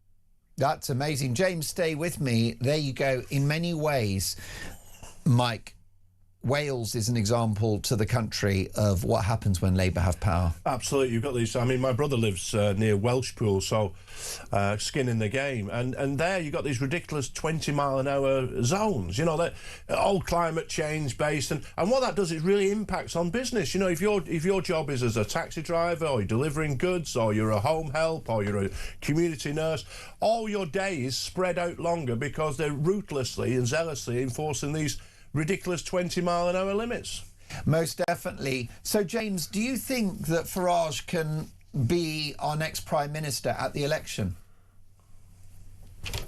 What's going to happen in the Welsh Parliament is for the people of the United Kingdom to see what an intelligent opposition can do. And I'd just like to congratulate Reform in the Scottish Parliament, because they are joint opposition there at this present moment in time. And the last thing I say, the Welsh Parliament brought in legal advice for nurseries to call the police on infants if they come out with something which they deem is racist. This is what we've been dealing with, and I'm glad to see the end of Labour, and I'm glad that everybody can see, Keir Starmer, you were responsible for this, and I'm so glad that you were, because Labour are gone, finished, done. Oh, my goodness, damning words. James, thank you for that. Let's take a voice note from Anna, if we can. This is Anna, who has called in and left a message for the show.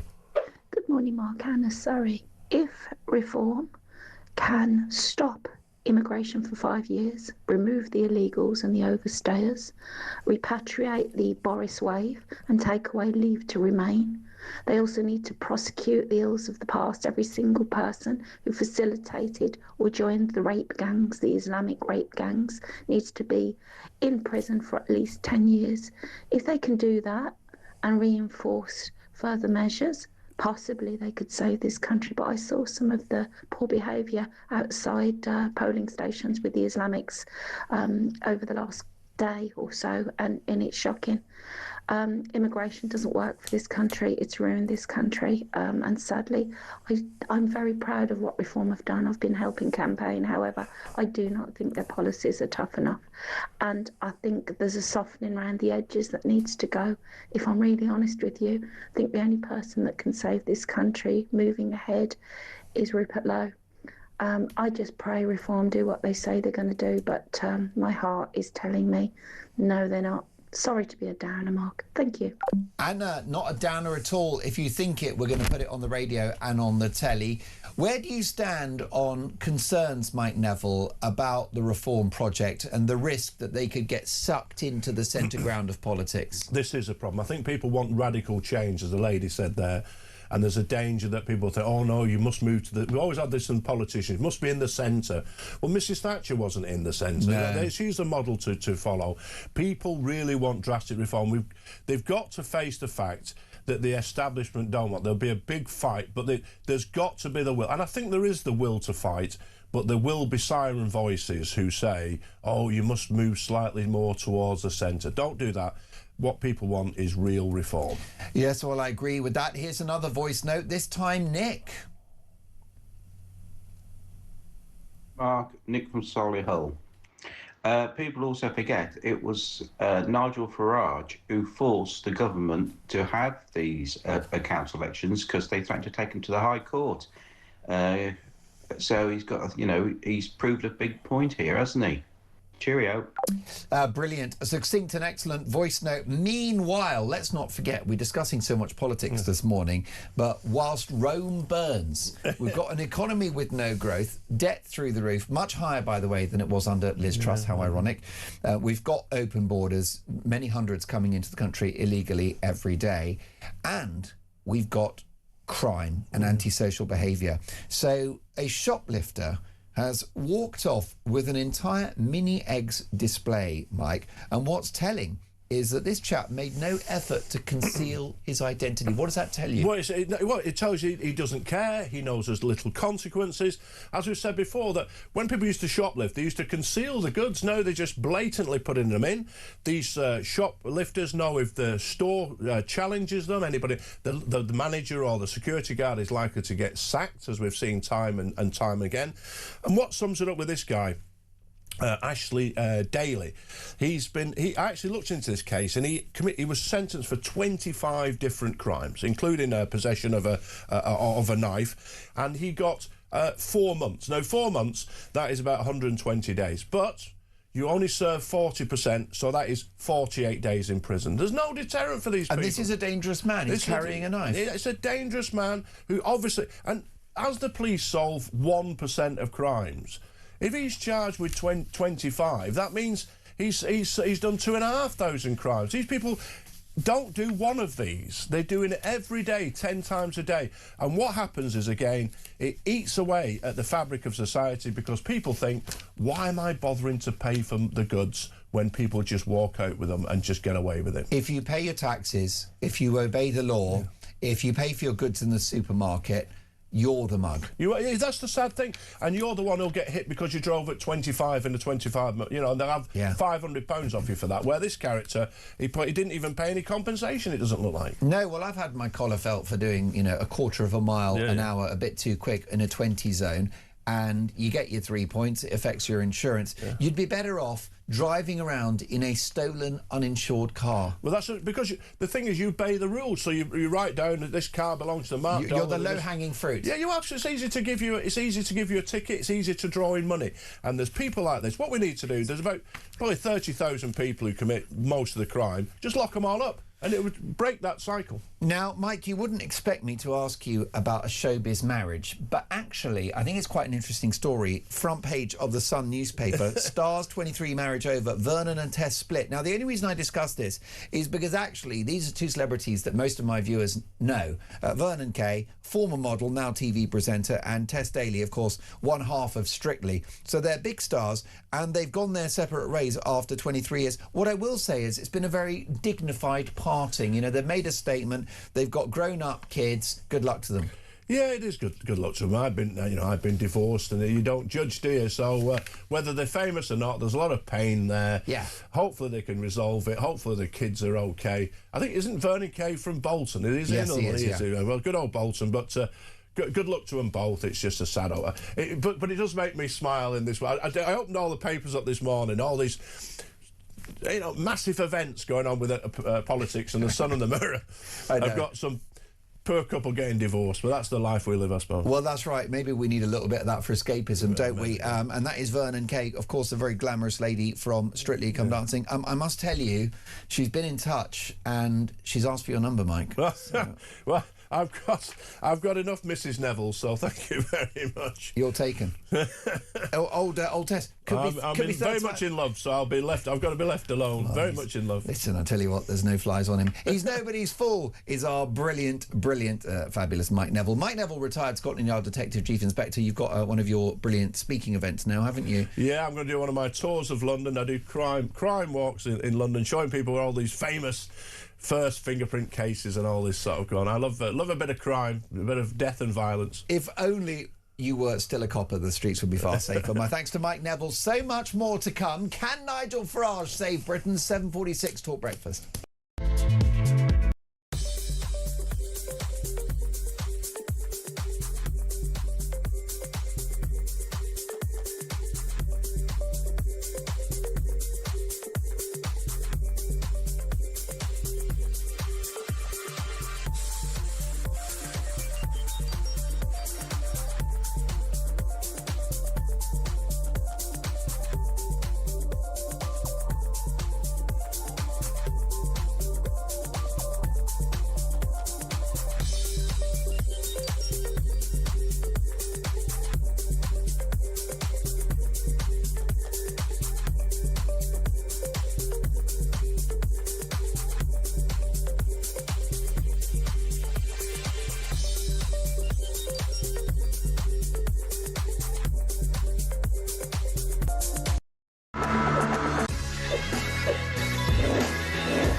the UK. On DAB+, on your smart speaker, on your smart TV, and on your side. This is Talk. Can Farage save Britain? Gurdeep says, Mark, your caller is absolutely right. I agree with her. Rupert Lowe is standing up for people like us. I feel that Farage is not to be trusted. What about this from Maggie? Good morning, Mark. I want to say a big thank you to the Tories and the Labour Party for helping to make the Reform Party, because if they'd done their job properly, we wouldn't have needed a third party like Reform.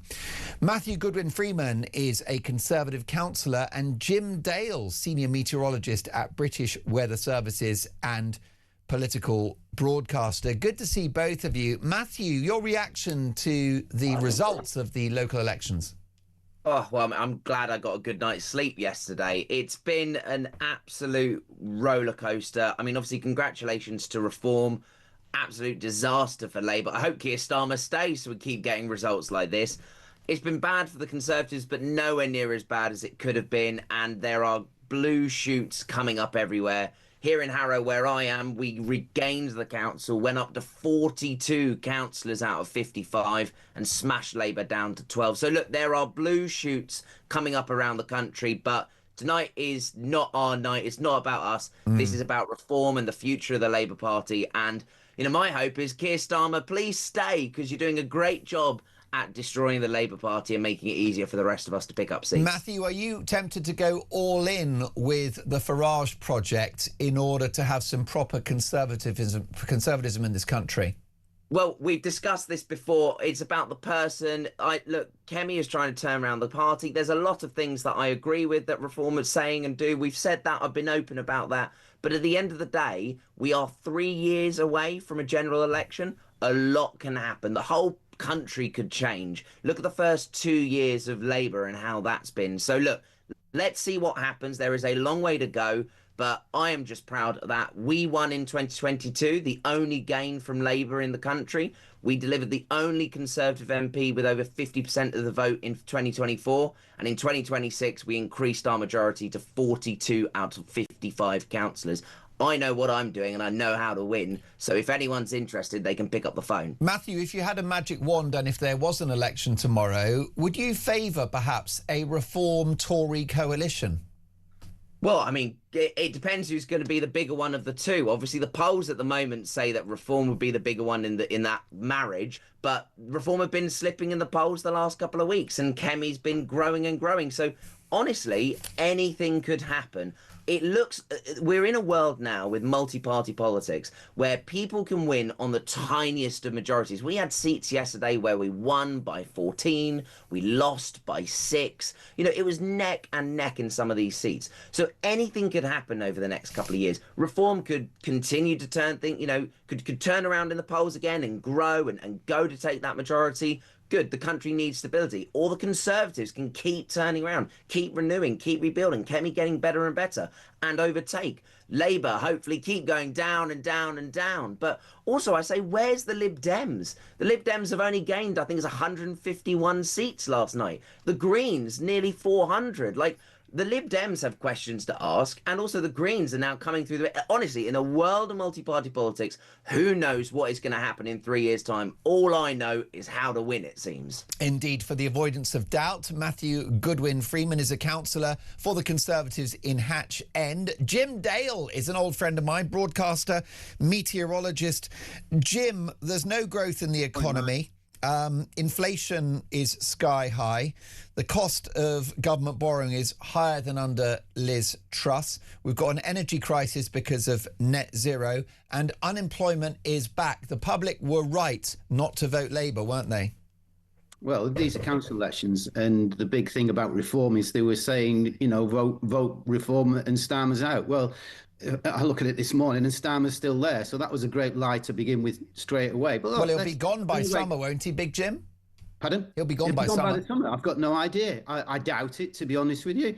Look, the situation is this, and let's make it clear: 74% of the nation did not vote yesterday who voted did not vote for reform.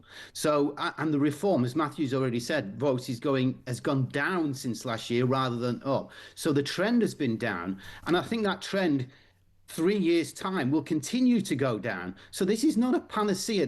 I'm sorry to break the Reform Party up, but this is exactly what's happening at this moment in time. That this kind of celebration that's going on about council seats, this and that. But most of the nation did not vote Reform and will not vote Reform come the general election. That never happens. I mean, that's a rather fatuous remark, isn't it, Jim? Because no government ever wins a majority of votes. Only 9.5 million people voted for your mate, Keir Starmer, in July 2024, which was a fraction of the 11 million who voted for Corbyn in 2017.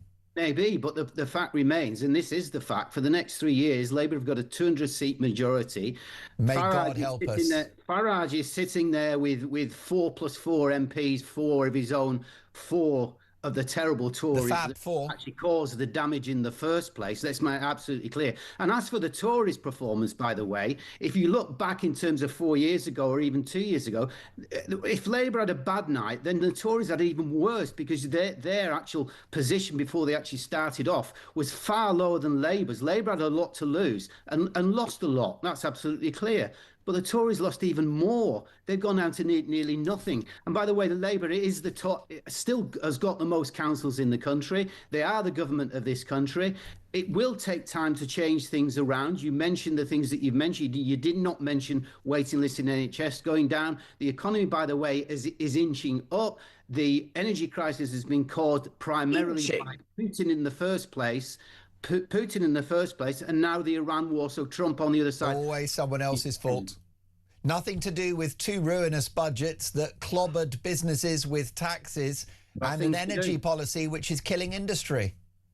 They're obviously, 2 years into this government, there has got to be changes. I'll make that absolutely clear. Labour have not been passionate enough. They've not been direct enough. One thing that Farage has done very well is his campaigning has been excellent, backed off by the money that he's got on the press and the TV coverage that he gets, the pro TV coverage. Let's make that absolutely clear where that comes from. So, those people who came out to vote yesterday for reform were enthused. The Labour voters and the Tory voters, much less so. And I think what you'll find come the general election is that will change yet again, and we'll go back more or less to the centre. Not the Greens and not reform, but something in the middle between the Tories and Labour. Matthew, I would argue the May results were essentially good news for the right, and I think we'll see the same at the next election, that the mathematics may be a challenge to form an overall majority, but many millions of people will vote either Tory or Reform or Restore at the next election, which is ultimately the goal. This country needs lower taxes, it needs growth, it needs cheap energy, it needs strong borders. Exactly that, and I don't want to go down too hard on Jim's. Go down on Jim now, honestly. I beg your pardon. Sorry, can I apologise? I don't want to go too hard on Jim's. That came out all wrong. Summarisation of the night, but unfortunately, this is how it is when you're in government. You're now facing what we Conservatives had for 14 years. Every election is a midterm. Every election is a chance to give the government a kicking. Bingo. Yes, the Conservatives have dropped in the last couple of elections because we blew up as a party effectively, but now we're renewing. And as I said, in Harrow and in places in London where we were expecting reform to wipe us out, we didn't, and we even increased our majorities. There is a long time until the next election. It is a multi-party world. You'll be lucky to find someone who wins now with 50% of the vote. If 5 parties are standing, you can win with 21%. So it is a really different world we're in now. Voters have a wide choice, but I completely agree, Mark. What we need come the next general election is some right-wing party. We need policies that actually get things done in this country, taxes down, get the weight of the state off of people's shoulders, out of your pockets, and actually do the things that we all want done in this country, the common sense things that no one seems to be able to push through. And the problem is Labour have this 200 vote majority at the moment, but my God, Keir Starmer does whatever the backbenchers need to save his bacon. Well, I'm telling you now, I hope Keir Starmer stays because he's a disaster, but if he goes, God help us for who's next, because do you really want Wes Streeting, Angela Rayner, Ed Miliband, Andy Burnham, or even Sadiq Khan, who's going into the Lords. Could you imagine a government with any of them? Be afraid, be very afraid. Jim, you get the last word. Yeah, I'm going to say Reform now are going to get something that they haven't had in general over the last couple of years, and that's scrutiny. Okay, let's see them mess up the councils that they're actually in, like they did in Warwickshire, like they did in Kent. You know, we had a councillor elected yesterday in Bradford. I think he's called Daniel Devaney. He's resigned already. He didn't want to be a councillor. His name was put on. How pathetic can you get? And there will be trails of those in the next weeks and months of Reform councillors who put up for the show, who put up for the football match, and do not want to be councillors. Jim, lovely to see you. And Matthew, we'll catch up soon. Can Farage save Britain? This is Talk Breakfast.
Across the UK, on DAB+, on your smart speaker, on your smart TV, and on your side.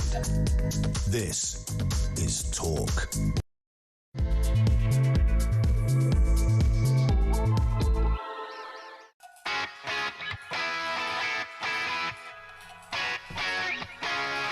Three minutes past 8, top of the morning.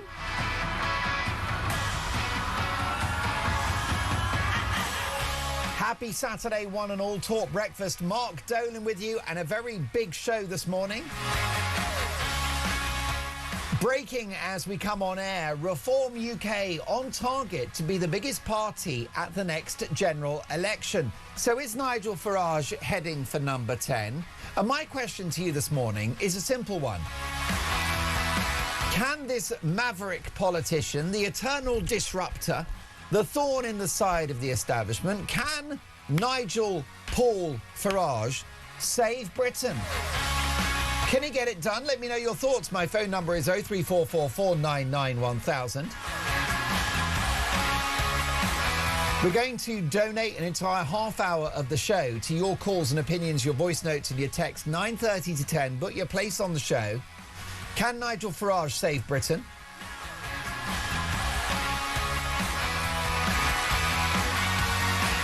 Meanwhile, lukewarm support from his cabinet and a local election wipeout spell doom for the Prime Minister. He will likely be gone by the summer. But is Andy Burnham really the answer? Is the King of the North all he's cracked up to be? Do you live in Greater Manchester? Tell me about your mayor. Is he the right man to lead the country?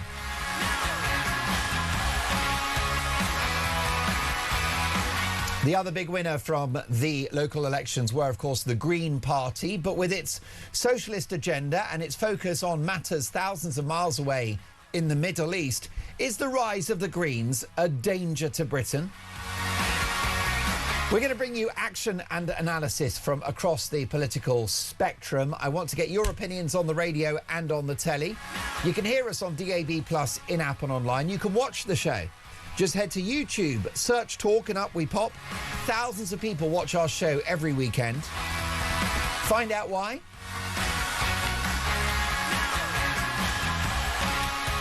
Can Nigel Farage save Britain? That is our conversation. I'll get to your feedback very shortly. We'll just kick off with the front pages if you're watching on YouTube. The Times newspaper, Labour's historic battering. PM vows to fight on after local elections losses. Party faces existential threat. It is a reshaping of politics, claims Farage. Interestingly, Farage and Zach Polanski, Captain Cleavage himself, have both said the same thing, which is left and right is a dead idea for the last century. The Eye Weekend, Farage plots path to number 10 as reform success plunges Starmer into the fight for his political life. And for now, the Daily Telegraph, MPs break cover with calls for Starmer to quit. So, will Starmer be gone by the summer? Who better to ask than one of the nicest and cleverest men in politics, Ben Habib, leader of Advance UK. Good morning, Ben. Good morning, Mark. Good to see you. Really good to have you on the programme. So much to go over in relation to the May local elections. Starmer, do you think he will cling on, or do you think he's on his way out the door? Well, the nature of political parties is that once they begin to get their teeth into you, once you've lost the support of your backbenchers and then some of your frontbenchers, once you've made enemies in amongst them, and as he has done with the sackings that have taken place over the last couple of years, they come for you. And he's given them every right to come for him, both in the way that he's governed and now the way that there's been a complete collapse during these local elections. So I suspect even though any replacement we get for Starmer is likely to be worse than Starmer himself, I suspect the Labour Party will come for him.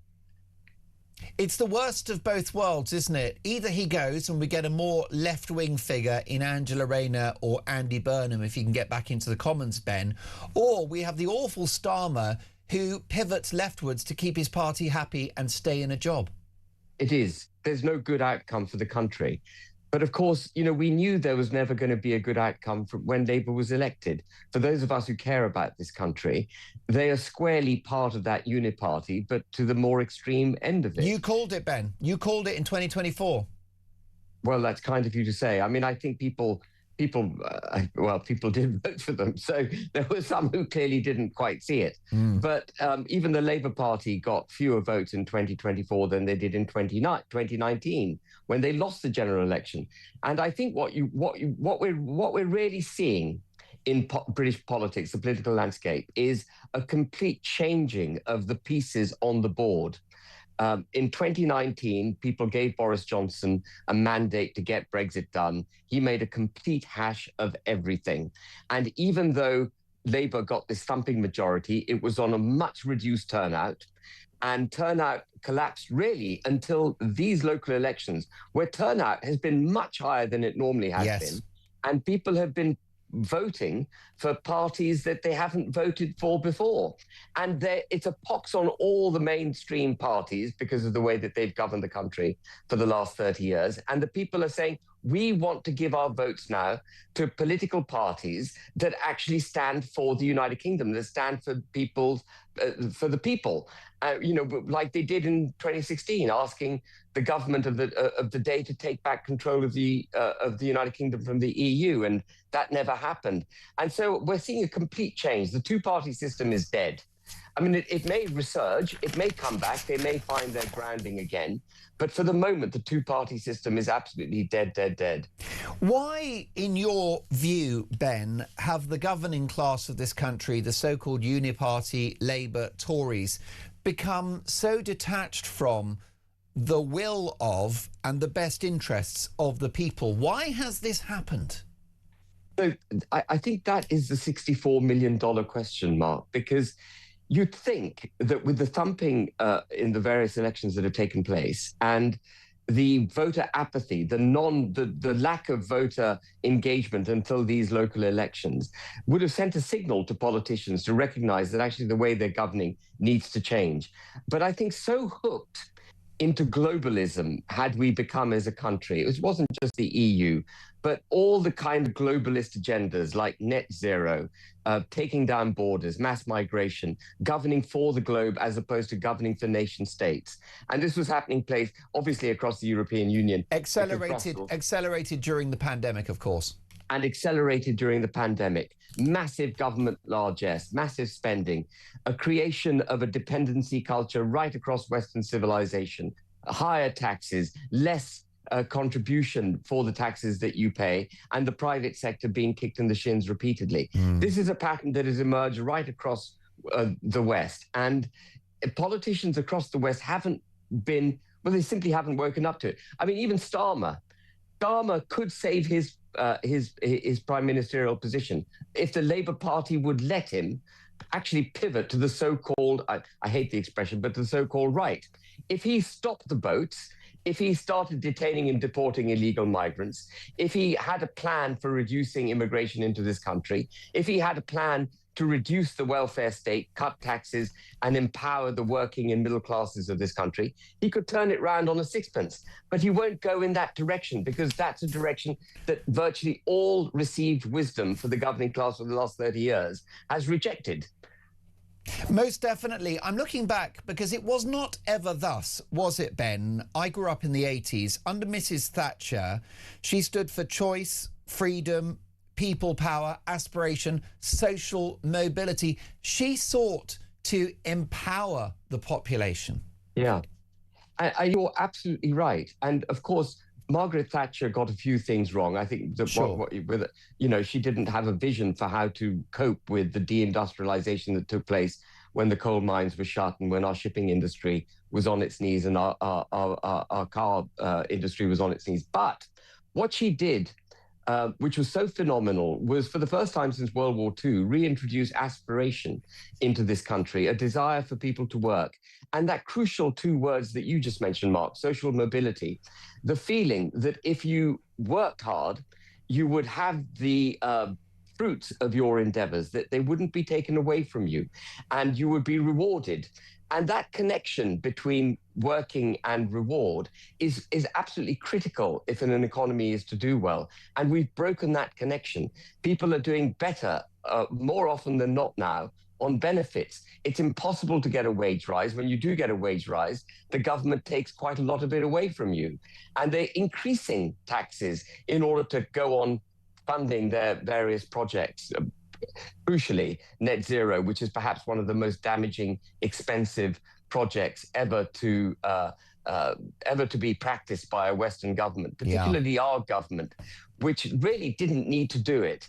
And we produce so few carbon emissions, even if you give in to the whole climate change nonsense, which I don't, by the way. I reject the idea that the globe is about to burn up because of man-made climate change. But even if you take the knee to that extreme belief, the answer is not net zero. And we foisted massive costs on the consumer.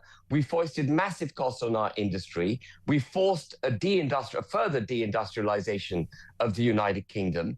And then on top of that, in order to make up for all the lack of income the government's getting, they've increased taxes, making it even more difficult for the working middle classes and small businesses to make ends meet. I mean, the policies couldn't be worse than they are. And we see that, of course, in a couple of metrics very, very clearly. Long-term borrowing costs for the government now higher than they've been in 30 years. Liz Truss was ousted from office for a much lower borrowing cost that she created. But we've now got long-term gilts pushing 6%. That hasn't been the case since the late 90s. We've got government debt at a post-World War II high, taxes at a post-World War II high. And then I think the other figure that says it all to me is that our national, the interest on our national debt equates roughly to our budget deficit. So the country is borrowing money each year simply to pay the interest on the debt we've already accumulated. Now, anyone who's had a brush with private finances knows you can't run your private finances by borrowing to pay your interest. You end up going bust. Something has to change, and the government will not change. Government will not change, and so they will fall. Well, most definitely. Ben, you look too young to have grandchildren, but when you do, the great crime of this government and the previous administration is that the borrowing will be shouldered by our grandchildren, by our great-grandchildren, British kids that haven't even been born yet. That's why it's so immoral, why it's so unethical. You mentioned net zero. I know you're not the greatest cheerleader for Rishi Sunak, but when he became Prime Minister, he was horrified to discover that in relation to our net zero obligations, we were actually going beyond our obligations internationally. That's how destructive the policy was. I do like this post from the Labour MP Dan Carden, who posted two interesting posts yesterday. I'd like you to hear them, Ben. First of all, this is a Labour MP, sitting Labour MP for Liverpool Walton. He said, Britain's working and lower middle class communities are not just voting reform, they are rejecting politics as usual, the lanyard class, a Labour Party they see as run by and for progressive elites, not working men and women. He goes on to say, Labour is losing because we're a party that won't say Britain is broken when it is, won't challenge the rules of globalisation. We're now a party defined only through tax, spend and welfare, with no answer for working class voters who have been left behind. This Labour MP gets it. His government do not. He absolutely gets it. I mean, he's encapsulated there basically what you and I have just been discussing. And he's not, I don't think he's far right, is he? I know everyone else is, but I don't think the Labour MP for Liverpool Walton is a rabid extremist. I mean, it's so easy to become far right now. Any kind of commonsensical view puts you into that category. But, you know, what I find quite interesting is people say that those of us who wish to cut the welfare state, empower people, cut taxes, protect our borders, you know, they say that we're extreme. No, we're not extreme. The extremists are people who've taken down our borders, taxed the people to the hilt, wasted their money, and then adopted policies that are so harming to the United Kingdom. They're the extremists. Starmer is an extremist. He may wish to appear to be a moderate in the way that he conducts himself as a middle manager in a bank. You know, he comes across as that kind of character. But actually, his policies are extreme, extremely damaging. It's not us who are extreme, it's him. You're so right. A friend of mine is a journalist and he was talking about the so-called centrist dads, Ben, and he said they are the true radicals. Net zero, open borders. As you've said, these are radical, extreme, and in my view, very dangerous policies. Before we let you go, Ben, what do you think will be the political legacy of the local election results? Well, it can be one of two legacies. Either the mainstream parties, Labour and Tories, I mean, the Conservatives, wake up and they actually do get a grip of their own internal ideologies and start doing what they're meant to be doing, the Labour Party representing the working class rather than the liberal elites and that progressive agenda, and the Conservative Party waking up to being genuinely a party that's pro-British, low taxes and all the rest of it, and make proper cases to the people. Or what I think, and I think the more likely outcome, is a really fragmented political scene. You mentioned at the beginning that Farage reform will get the most seats in the next election. But of course, that would still be a hung parliament. And, you know, last year, reform was being predicted to have a thumping majority. We're entering very, very difficult territory for the United Kingdom. And I'm just hoping that there can be an understanding across the political class over the next 2 or 3 years, and an adoption of the understanding that you and I have just articulated this morning, so that all parties start doing and saying and then doing the right thing for this country. Then we get to safe harbor. And, you know, let's just hope that can happen. Certainly people like you and me and others will be making the case for it. Ben, it's always a deep privilege to have you on the show. Thank you so much for making the time to join us this morning. Ben Habib is the leader of Advance UK. Can Nigel Farage save Britain? 8:19, this is Talk Breakfast.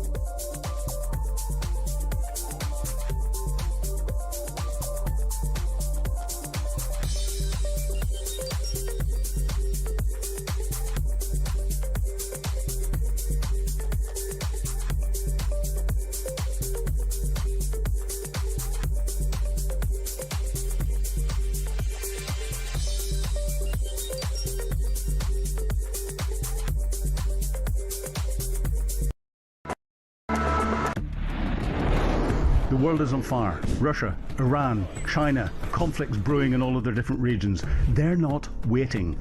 But here in Britain, our armed forces are underfunded, they're undermanned, and they're underprepared. And nobody in government wants to talk about it. Well, we do. I'm Philip Ingram, and I spent my career in the world of intelligence, military planning, strategic planning, and unfortunately, conflict. This is Talk War, and this is where we analyse the conflicts shaping our world.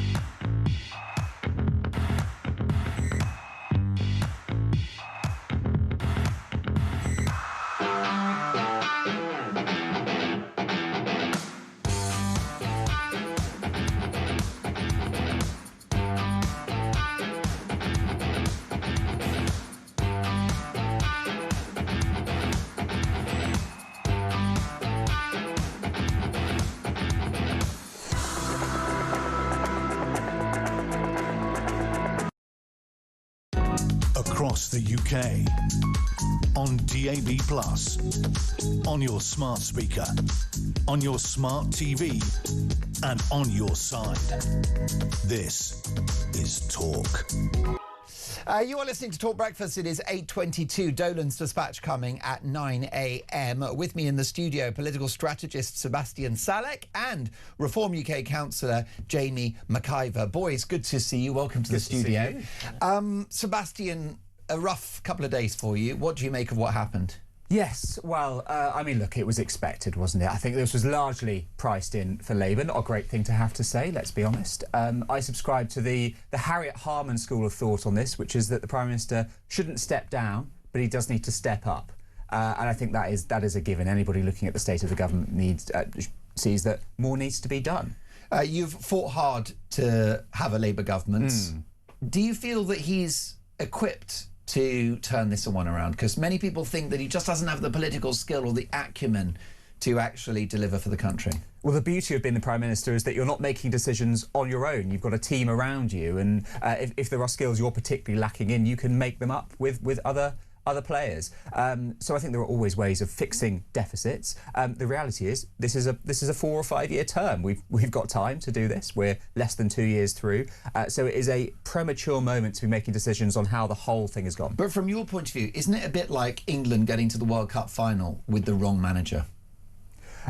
No, because I just think you've got Graham Taylor, haven't you? I just think it's a poor analogy. You've got a turnip. And you're both too young to get the reference. I have no idea who you're talking about. Graham Taylor was the England manager, by the way, lovely man. Okay. Brilliant manager at Aston Villa, at Watford as well. And he didn't do very well in the World Cup. And the Sun newspaper put a turnip on his head. I see. When was that? It was basically an early incarnation of the lettuce in the 1990s. But many would argue that that's what you've got. You've got a lame duck manager. No, I think the analogy would be better if you were to say, what if you get to the final and your striker is terrible? Because you need the person on the pitch, and you can swap those people out. And you're talking about cabinet ministers? Yeah. Look, so you're talking about Home Secretary, fix immigration, Energy Secretary fix energy. Is that what you mean? So the point is, you can change these people, and the Prime Minister has that at his disposal. So there is no way, as a party, that you can get through and think, God, we're stuck for the whole time, because you can swap these people in and out. But even if you were the biggest Labour Party loyalist, surely you'd have a problem with Starmer. Why? Because of the poll ratings, the policies and his performance, and the opinion at the doorstep. Even Labour voters do not like the guy. I think that's a problem. Because comms is a big part of the parcel of governing, isn't it? But the reality is, would anybody else who came in and picked up the mantle at the point that Starmer did have done a better job? And I just fail to see any evidence that anybody else would have done a better job. Well, it's an interesting point from Sebastian Salek, Jamie, because be careful what you wish for. Starmer's replacement could be worse. Well, I think for the country that's a worry, but I think the problem Labour have got, the problem with Starmer, is doesn't believe in anything. See, how can you go into politics and not believe in anything? You know, he arrived in Downing Street with a thumping majority in the House of Commons. He could have asked those MPs to do absolutely anything, they would have done it. And that honeymoon period was over the minute he started to attack the pensioners with the winter fuel payment. Then he started to do national betrayal with the Chagos Islands, which seemed to me to be a personal obsession because it makes no sense otherwise. A bit like jury trials and ID cards. And I could go on need and for on. those policies. I could go on and on. Meanwhile... Go on then, go on. Well, I could reel these off. But meanwhile, Mark, there are people that can't put food on the table. There are people that are struggling to get a job, despite the fact there are vacancies, which is a huge problem for our economy. Yeah. There are people that are going to work every day and they're going to food banks with their work lanyard on because they can't make ends meet.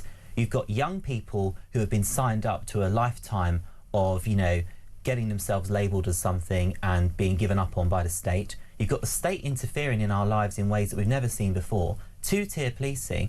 But you've got a majority in the House of Commons. The country is so stagnant, you'd think we had no political sort of leadership. Actually, Jamie, have you read the news? I mean, we have the Prime Minister has political options at his fingertips, but he's not using them because he doesn't believe in anything. And you can't go into politics if you don't believe in anything. And he's got to the top job without a plan, despite having 14 years in opposition as a party. Look, and that Jamie, has been the verdict of the voters speaks volumes. This is so frustrating here because I know you know this and you're willfully overlooking it. We've just finished our first parliamentary term, okay? Yeah. And you can take stock there at what bills have been passed. Name an achievement. More workers' Breakfast rights clubs than ever before. You are more secure in your job than you ever have been. So if you're talking about people trying to make ends meet, it's easier to stay in your job than you ever have. Why have people not voted for you? I'm still getting through this. We'll get to that. You are more secure in your home if you are a renter than you have ever been before. You're not going to get thrown out for no reason because it is literally illegal to do that now. Veterans. Of course there are. I'm not saying all of the problems have been solved in less than 2 years of government, but we are well on the way. And my core point here is that you are overlooking all of this. You're bringing up the Chagos. I have not heard that word once on the doorstep. Oh, I have. People are flying Chagos flags in my division that I've just won yesterday. But more that is a niche view. People do not care about the Chagos when they are focused about putting food on the British table. overseas set territory surrendered. But the point you've just made is very interesting. I think this is where Labour are going wrong. None of those things are priorities for the British people, or you would have won yesterday. Being secure in your home. Or you would have won yesterday. You've got people coming to the country illegally in mass volumes, being put in hotels. Meanwhile, you have homeless veterans. The basic fairness and the priorities of the Labour government are just not in line with the British people because, unfortunately, your MPs don't speak up. How many members of Parliament have spoken about real issues in Parliament? I can't name real one. issues like being able to put food on the table and be able to be secure in your home. Has your and you're government talking done? about Chagos. What has the Labour government done to help people put food on tables? All I've seen at my food bank is increased busier and busier. The minimum wage. And that made actually it harder for you to lose your job. Stops people from employing more benefits people. for those who need it. It is and who more are those people? secure. Who are those people that need it? Well, as you've so well alluded to, people who are in work. Who needs benefits? People who can't afford to pay the bills. Right. What about people that are going to work every single day and earning money but can't afford to put food on the table? Exactly. We're talking about the same people. Because and that is a tragedy. fiscal decisions of the Chancellor, including things like increasing the minimum wage, Come on, Jamie. which means that small business owners are basically in poverty. Look, I know you have a memory longer than 2 years. That was been an issue under the Tories. It's an issue that Labour inherited. It's an issue they need to fix. Your party was in opposition for 14 years, came into office without a plan. Shouldn't even be allowed. That's not true at all. They raced out Where's the blocks. Where's the plan? We have met more manifesto pledges than you had in your manifesto. So this has been a very such as £6 billion worth of tax rises, which turned out to be 60 billion, which is a factor of 10. Sorry, I fail to see why that's relevant. You dared to mention the manifesto that didn't feature scrapping jury trials, didn't mention digital ID, which many of my viewers find an obscene idea, which is very Orwellian, and of course the Chagos Island surrender, the war on pensioners. None of that was in the manifesto. The problem is, Mark, you're operating under the misillusion that a manifesto is a complete document and you must never veer outside second ago it was important, now suddenly well, it is important. Matter. Of course a manifesto is important. What I'm saying is, of the things that Labour have said we will do, they have done more of them than Reform even came up with in terms of ideas. But that doesn't mean that you can also step outside your manifesto and try new ideas as well. It shouldn't be a document frozen in time. It was written in 2024, for God's sake, and we're 2 years past I think reform councils have achieved more than this government has in the time it's been Reform in office. councils? Yeah, OK, well, let's get into that. I'm exceptionally proud of them. I'm so proud.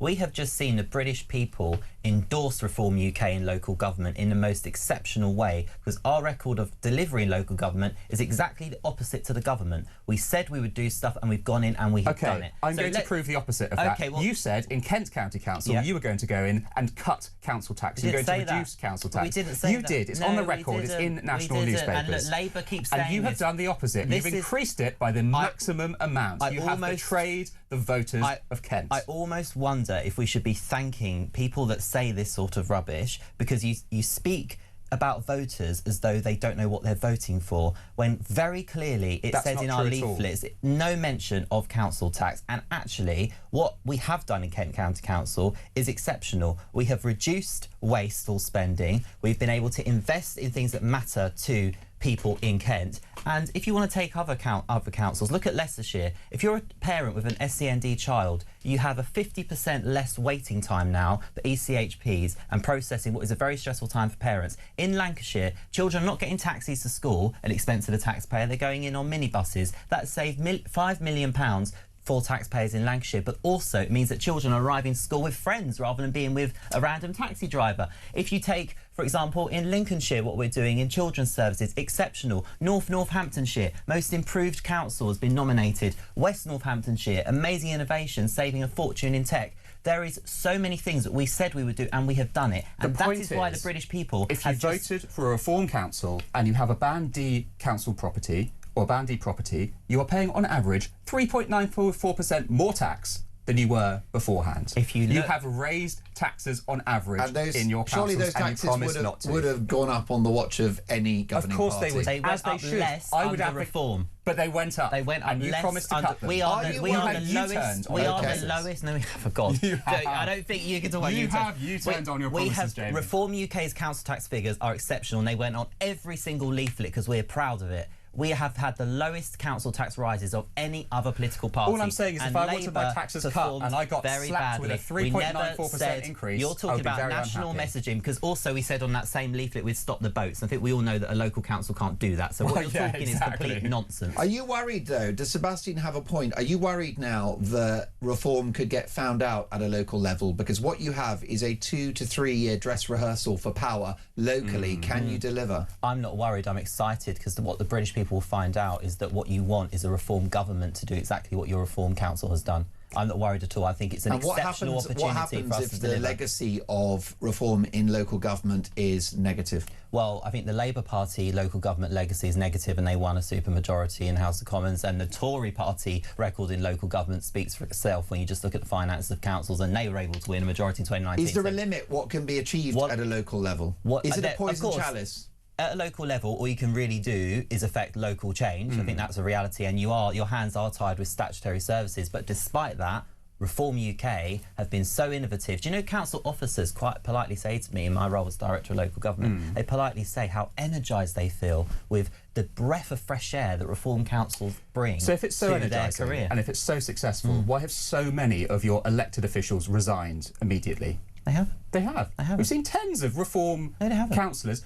Well, it's another little thing that where gets have those by-elections come from, Jamie? There have been literal by-elections because people have got elected on the Reform ticket and they have stood down immediately. What about all the Labour by-elections? How many are you talking about? I think you need to crack the record here. How many? How many? There are more than 10. No, there's not. I'm sorry, because I went through every single one. That's part of my job. It's not true. It's not true. I mean, let's have a look at what's happened in these May elections, and clearly there are local concerns: potholes, antisocial behaviour, policing, these are all critical issues, aren't they, Sebastian? But you do feel that Labour received a kicking because of the national picture too. Yeah. And I think that the road to hell is paved with good intentions, isn't it? Workers' rights, security for renters, a clean environment. Who's going to argue with that? No one. No one with half a brain cell. The problem you got is the consequences of policies to tackle those issues. So you mentioned the minimum wage. That goes up. Sounds great. It just means that companies won't hire, and in particular won't hire young people. The workers' rights package sounds fantastic. It's causing unemployment. I'd rather have fewer rights and a job. Then there's net zero. We're going to clean up the planet. Well, we're deindustrializing the country and saddling my viewers and listeners with energy costs. So nice idea, but the consequences are dire, and that's what the people have said. Well, look, there was once somebody who may have said, we can't have the weekend because my workers will be less productive. We can't have safety in these factories because they might not produce as much cloth and I can't sell as much. There are always reasons not to have social progress. And most of them I find thoroughly unconvincing. Is unemployment a price worth paying, and the highest youth unemployment in the whole of Europe on this Labour government's watch? I don't think you can attribute that direct. I'm not going to answer that because I don't think you can attribute that directly to the policies. Well, the increase in the minimum wage stops businesses hiring young people because what they do is they take less experienced young people because they're cheap. And that's not the case anymore because of the hike in the minimum wage. And it's ridiculous for someone that's been working for John Lewis for 20 years being on the same rate as someone that's it's their first job. That makes no sense. Absolutely. Well, look, we're making this judgment after what, a year of this being in force. I would encourage a longer time scale, and I'd also say look at the young people who now, if you are 18, you are being paid the same as somebody who's 24, 25 for doing the same terrible work. idea. Yeah, I know. No, it is a terrible idea. And also, for doing the same work. Do you wonder why? Why do we pay different people because for the what same happens work? You see, that's why we have a gender pay the problem you got with the virtuous position is that then young people cannot get into work because it's a barrier if the minimum wage goes up. Employers take young people who are less experienced because they're cheap. And the reason why Labour have done this is they don't understand business. Do you know what we call choosing people because they're cheap? That's a form of exploitation. We want to be able to pay people properly. Absolutely. Pay people what they're worth. No, anybody listening to this wants to be paid what they're worth. No, I disagree. Exploit. You have to exploit. I'm not even joking. Are you not? Yeah, young people are there to be exploited, and they are so happy to be exploited. And when I was 18 at university, I was on a grant, I didn't have much money knocking about, and I got a job at Burger King, and I was wildly exploited. And I was so happy to be exploited, because it was about, I can't remember now, but maybe £4.50 an hour, and I was so grateful for the work. If there had been a superior, well, there was no minimum wage at that point, but if there was a minimum wage and a better package, there's no job at all, and I know that's not what's true. worse. Those jobs are still there. We don't have zero jobs for young people and this is why so many young people are now going to get into their early 20s without any work experience, real life work experience, and that is pure conjecture. You're just making it's not conjecture. We have the highest youth unemployment in Europe. And do you know what? And what I'm saying is that is not predicated on the policy we're talking about. Do you have any evidence for that? Well, what about businesses saying we're not hiring young people because the minimum wage has gone up? If I thought every young person went out on polling day to vote Labour, I think Sebastian has a point. None of them have voted for you, and yet you're doing this because they recognise the harm that's being done to the economy by this government. I have been on the doorstep speaking to a lot of young people, a lot of progressive young people, and they're not voting because they can't get a job. They're voting because they don't like what's going on nationally, and that's fair. They can fiscal do national policy. Nobody has said those words to me on the doorstep. They're worried about the tone on immigration. They think that Starmer has been too harsh on immigration. They're worried about the tone around trans rights. They don't like. He's embracing immigration, this Prime Minister, and the Home Secretary. 70k in a year. That may well be the case. Just hit 200,000. Sebastian, I want to be fair, really fair, because I've said minimum wage is a great idea, workers' rights great idea, the renters' rights is a great idea. It's the back end consequences that is the issue. These policies are well intentioned, and they're causing damage. Well, that's my what point. are you going to do? Hand more rights to landlords? Hand more rights to employers? Where's that going to get us back into a feudal society? Is that really desirable? What would you say to people who are being evicted now in anticipation of the change in regulations around renting? The landlords are running for the hills. So how does that help renters? There are some people who are going to get evicted now, but there are many more people who will not be evicted because it is illegal to do so. So in the long term, and you have to think long term, always in politics, this is a thorough net benefit. What's the short-term problem you're trying to solve? There is no short-term problem. So why has this government made that such a priority? There is a long-term problem, which is that a big chunk of people in this country rent. Yeah. And if you rent at the moment, you have very weak rights compared to many European countries. So shouldn't you be helping people buy homes? You should also be doing that, which is why you should be building more homes. That's a huge priority. But you're failing on that as well. Because the market is not there. You can't force private companies to build. Well, I haven't hardly seen any planning applications coming through, unless they're massive developments on the green belt, which are ugly and unnecessary. The reason you're not seeing those applications come through is because the economy isn't there. The viability is not there. Well, let's continue this conversation. Delighted to have Sebastian Salek and Jamie McIver in the studio. Very interesting conversation. Your thoughts on that as well. 0344 499 1000. Let's have a look at Nigel Farage next, because the polls would suggest he would be in charge of the biggest party in a hung parliament, or even potentially Prime Minister. So can Nigel Farage save Britain? That is next. Stay ahead of the curve for common sense conversation by downloading the Talk app now.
Across the UK, on DAB+, on your smart speaker, on your smart TV, and on your side.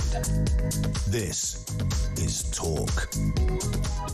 You are listening to Talk Breakfast. Dolan's Dispatch coming at 9 a.m. Jamie McIver is a Reform UK councillor in Epping. Sebastian Salek is a Labour supporter and political strategist. Jamie, can Nigel Farage save Britain? I believe he can. I think the British people want him to, which is why they voted overwhelmingly to support Nigel Farage and Reform UK on May the 7th. And I believe Nigel Farage is the only man with a vision for our country, a vision to get us out of this spiral of decline, and a vision to make Britain the great country that it is. But everyone feels so, I mean, the message I got on the doorstep, you know, and actually walking around with Nigel in various high streets across Essex, was people would go up to him and sort of held his hand and said, please save us. People really believe Nigel can, and I think that's because he's been consistent. He was the man that told us about the boats coming over to this country. A decade ago, and he was called a crackpot. All sorts of things. He's been called everything, but do you know what? He's not been defeated, and the people, when you've got the people with you, which Nigel has, anything can happen, and I do believe that he can be our next Prime Minister. Why do you think Nigel Farage is proving to be so popular in big parts of the country, including Labour strongholds, Sebastian? I think the reform message largely is one of fear. The reason that they've gone so hard on small boats and on asylum seekers is because it's easy to say, we have all our problems here and look whose fault it is. And it's a playbook we've seen play out time and time and time again across the centuries.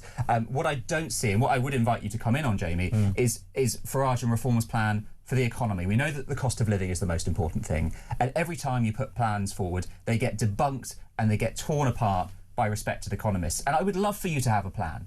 I would love for opposition parties to put forward credible alternatives, but I just don't see them. I see a lot of hope and I see a lot of fear and I see a lot of vibes, but I don't see much concrete. Well, first of all, I think it's quite ignorant to suggest that people are just blaming immigrants for all the problems in this country. Immigration is just a very good example of how unfair this country has got and how incompetent the government has been, not just this government, but the previous one too. In terms of the economy, well, personally, I would quite like to see the current government have a plan for the economy. I'd like to see the current Chancellor of the Exchequer actually start doing something to the economy to turn this country around. I am a patriot. I love my country. I want the government to succeed. That's very fair, but what would you do?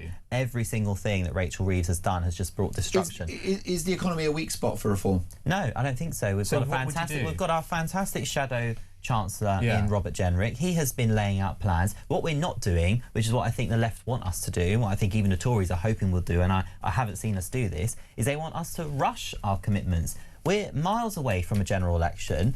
Actually, what Reform has done is we've won loads of councils at the last local elections. Okay, we've delivered... I'm sorry to interrupt you. I'm just going to jump in there because you're not answering the question. What would you do? Well, I think all of our plans that have been announced have been welcomed both by the electorate... And what are those plans? What are your plans for the economy? If you look at what Robert Jenrick has said about the triple lock, securing that for pensioners and for families, if you look... What do you mean by securing the triple lock? I think what you need to understand... Guaranteeing it.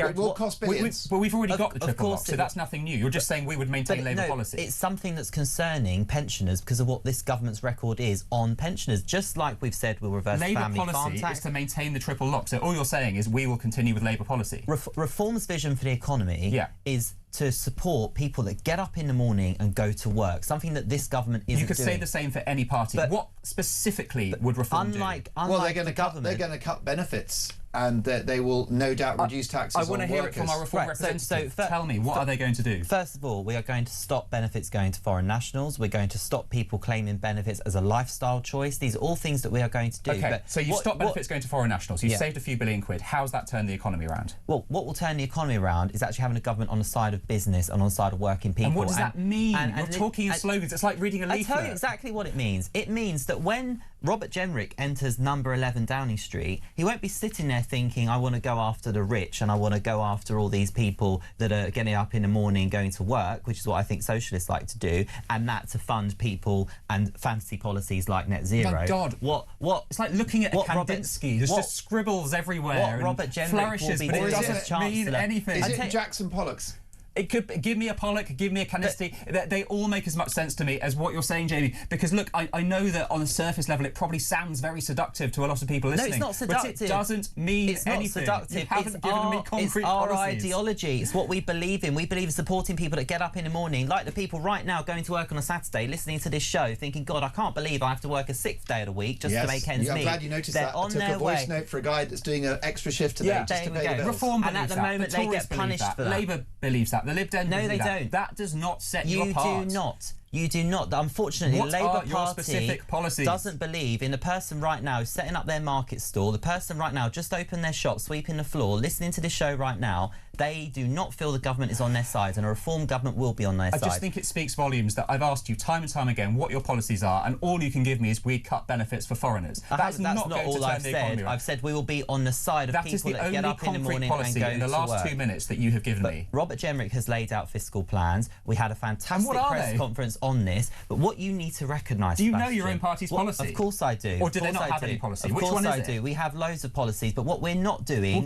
as a party is just rushing into things and making commitments for the sake of it, which is what Labour did. It's interesting because I always try to applaud Labour when they do the right thing. I want to congratulate the Home Secretary on her suggestion of doubling the length of time that you wait for indefinite leave to remain. Well done, Labour. It's a good policy. It might be undone by Angela Rayner or someone else if they get into number 10. It's a good policy. Similarly, it was a good policy to curtail the scale and scope of disability benefits to the tune of $5 billion. A policy thwarted by Labour backbenchers. So that's going to be the big difference between Reform and Labour, is that the will is there to save money and to live within our means. Well, again, that's just abstract speech, isn't it? That was doesn't translate into nothing anything. abstract about £5 billion. Okay, so assume you can pass what Labour wanted to do. Again, it's reform steering a Labour policy. Assume they get it through. Well, yeah, you save £5 billion. that Labour that has not turned the economy around. The man working on a Saturday. Quite a lot. No, it's not. In the grand scheme of government spending, it's not a lot of money. It's huge. The man working on a Saturday morning is still working on a Saturday morning. All you've done then is people who need benefits have not got them. But do you know what would be nice? Do you know what would be nice is for that man that's doing that extra shift, or woman doing that extra shift on a Saturday or a Sunday. Wouldn't it be nice if it meant something? If it meant being able to get an extra holiday, if it meant being able to upgrade your car. But you failed to tell me how you would achieve that as a Reform government, and that is the central problem. You are governing and campaigning in vibes, and people are liking those vibes. We're not. But one day, those vibes are going to collide with reality, and you're going to have to deliver. We had, last year, 2025 local election, we set out our plan for local government, we've delivered it, so much so the electorate have endorsed it again. We will do the same thing this year. It's been a local election. On the run-up to the general election, so why did all your councillors quit? They didn't know. What a stupid thing to say. Well, look, I'll tell you what, I'll let you look that up during the break. I've got it here. Can I go for it? Okay, we've got a long list here. I'm not going to read them all out here, but it runs into 73 names. But let's just give you a few here. We've got Donna Edwards, suspended, later quit. Luke Schringer, now an independent. Suspended Desmond by Clark, our party. resigned as a councillor. Andrew Kilburn, resigned as a councillor. Wayne Titley, resigned as a councillor. John Bailey, resigned as a councillor. Sam Booth, resigned as a councillor. I could go on and sounds on like and a on. Craig There are David more than song. 70 names. And do you know what we could told me do? a moment ago. We made love on a Monday. No, this is important. You told me a moment ago that these people didn't exist and that I was making this up. No, and I have literally read the names to you. I could bore the viewers by Googling the Labour Party list, but I won't do that. But what would be more concerning is the reasons why some of those Labour councillors have gone, such as going to prison So you're for some deflecting. horrendous crimes. That's your response to this, to deflect. I'll tell you something. That's really There are fireworks in the studios. I'm going to bring you into this conversation. Would you like to deal with Jamie and Sebastian? 0344 499 1000. I'm putting you on the radio and the telly next. This is Talk Breakfast.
Mr. Speaker, I know many members across the House will find these facts to be incredible.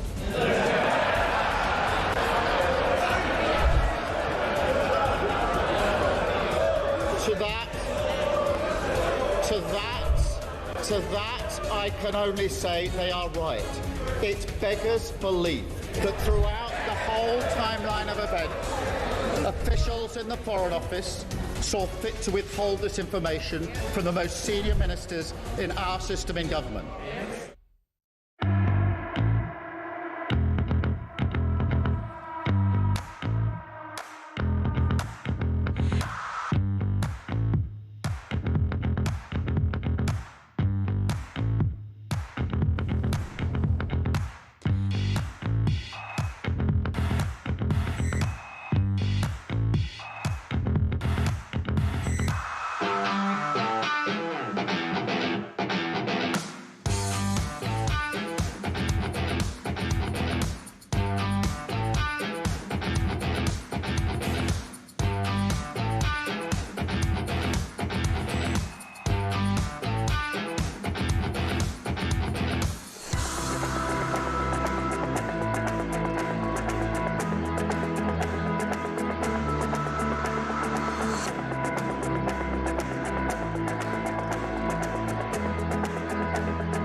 Across the UK, on DAB+, on your smart speaker, on your smart TV, and on your side. This is Talk. 8:52, you're listening to Talk Breakfast. Sebastian Salek and Jamie McIver are on opposite ends of the political spectrum. Jamie, a Reform UK councillor in Epping, and Sebastian, a former councillor and Labour supporter. Andy is in Hastings. Andy, top of the morning. Bless you, Mark. How are you doing? I'm very well. Have you caught much of the debate between Sebastian and Jamie, who have locked horns a little bit this morning? No, I haven't. I was enjoying your show with Mike Neville this morning as an ex-Met officer. Oh. I was dying to say good morning, boss, to him.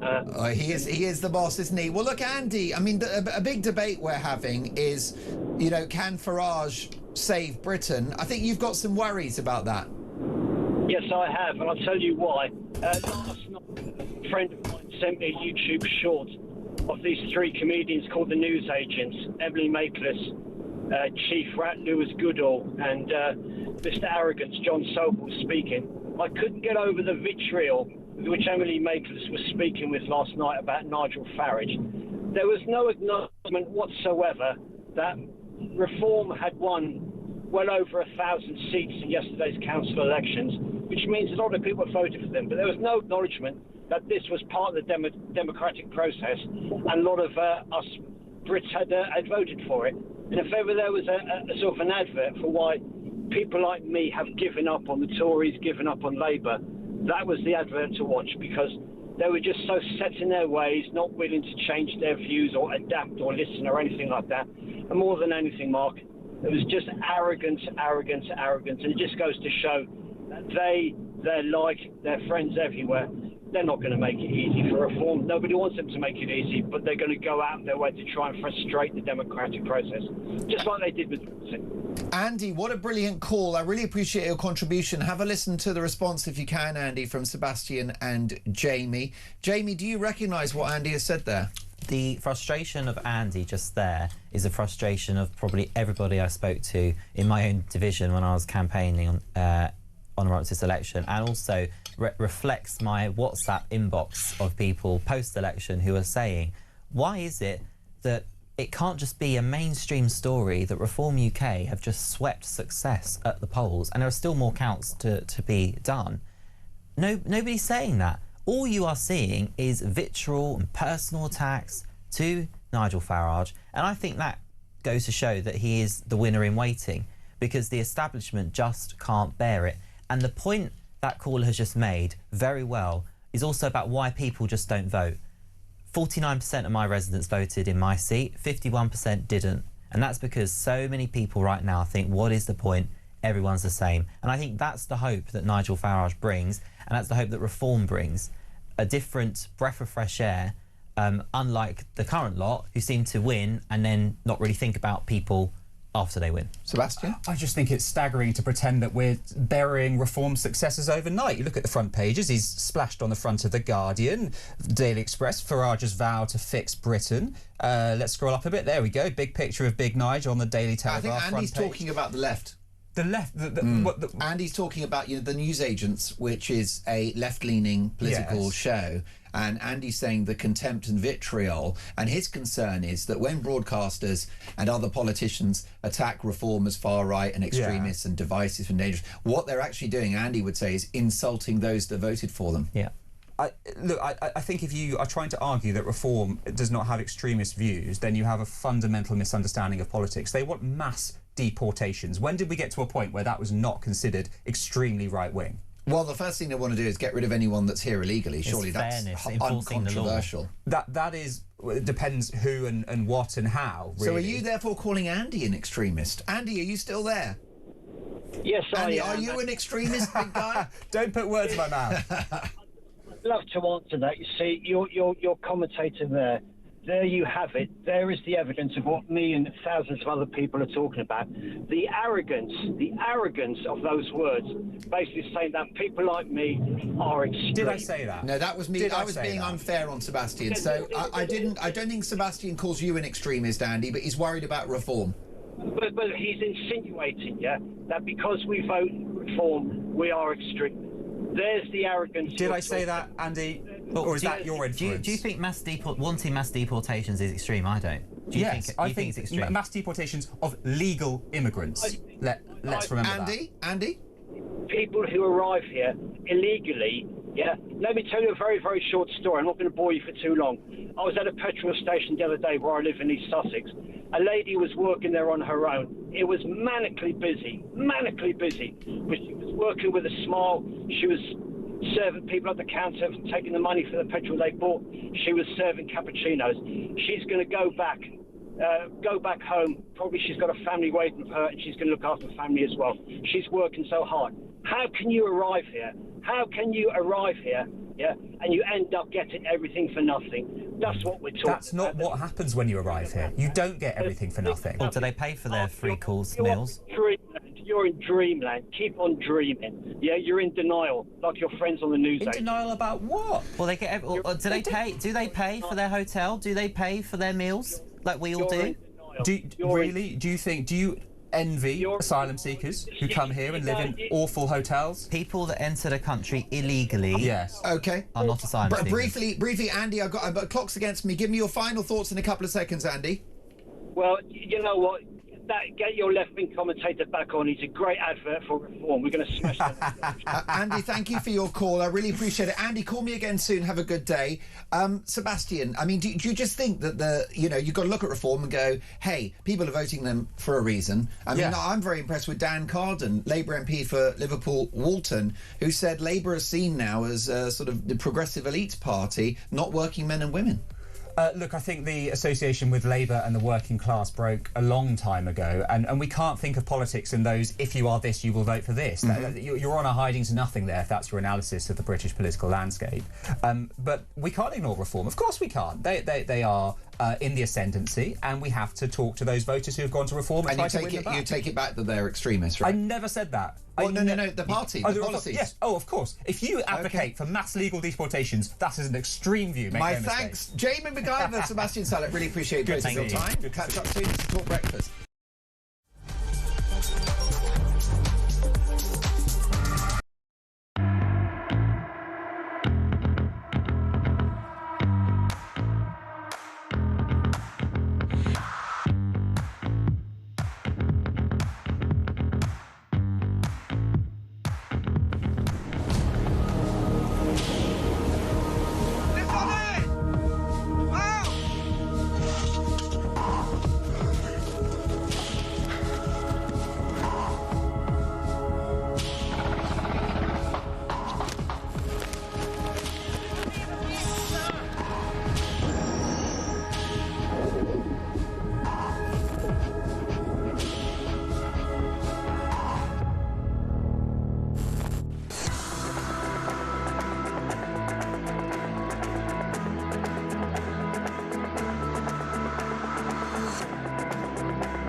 This journey of me following the migrants went from sort of 10 in the morning all around the clock to late at night, to the point where, on buses, on trains, through streets, at every key point, French military police and the French police, they were there. They were on the bus, taking down notes, taking pictures, but not doing anything to deter the migrants or stop them, just being there.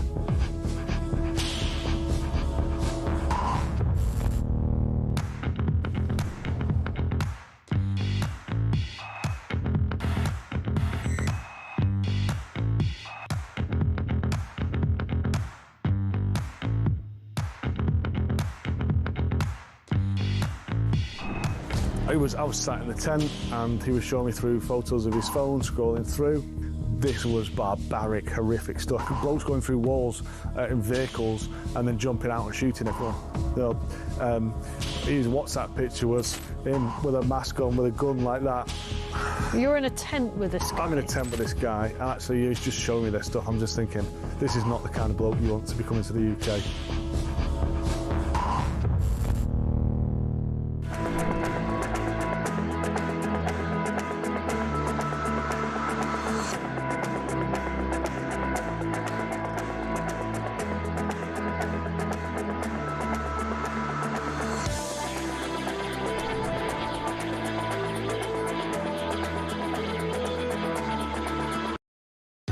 Across the UK, on DAB+, on your smart speaker, on your smart TV, and on your side.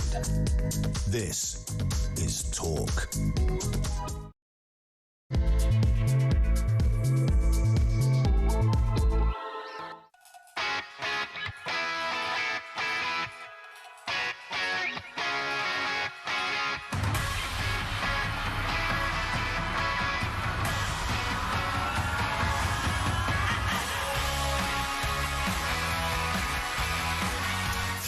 Past 9, top of the morning. Mark Dolan, Talk Breakfast, a big hour to come. Dolan's dispatch on the way.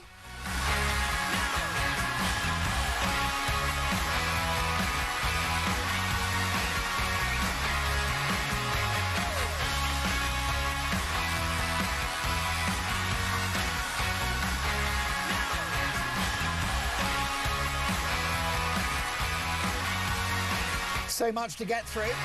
My phone number is 0344 499 1000.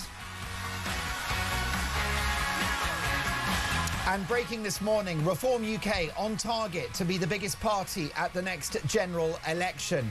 Is Nigel Farage now heading for number 10? And my question to you this morning is a simple one.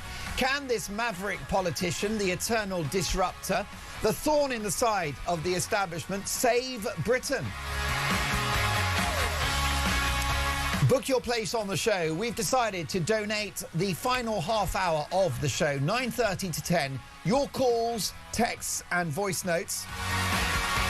Can Farage save Britain? Meanwhile, lukewarm support from his cabinet and a local election wipeout spell doom for the Prime Minister. He will likely be gone by the summer. But is Andy Burnham really the answer? Is the King of the North all he's cracked up to be? Meanwhile, the other big winners, the Green Party, but with their socialist agenda and focus on the Middle East, is the rise of the Greens a danger to Britain? We got reaction from across the political spectrum, but it's all about your opinions. Can Farage save Britain? 0344 499 1000. You can hear us on the radio, DAB+, in-app and online. This is now a TV show. We are doing record numbers on YouTube. So if you want to see my guests, if you want to watch Dolan's Dispatch, if you want me to see throwing newspapers around the place, then head over to YouTube, search Talk, and up we pop.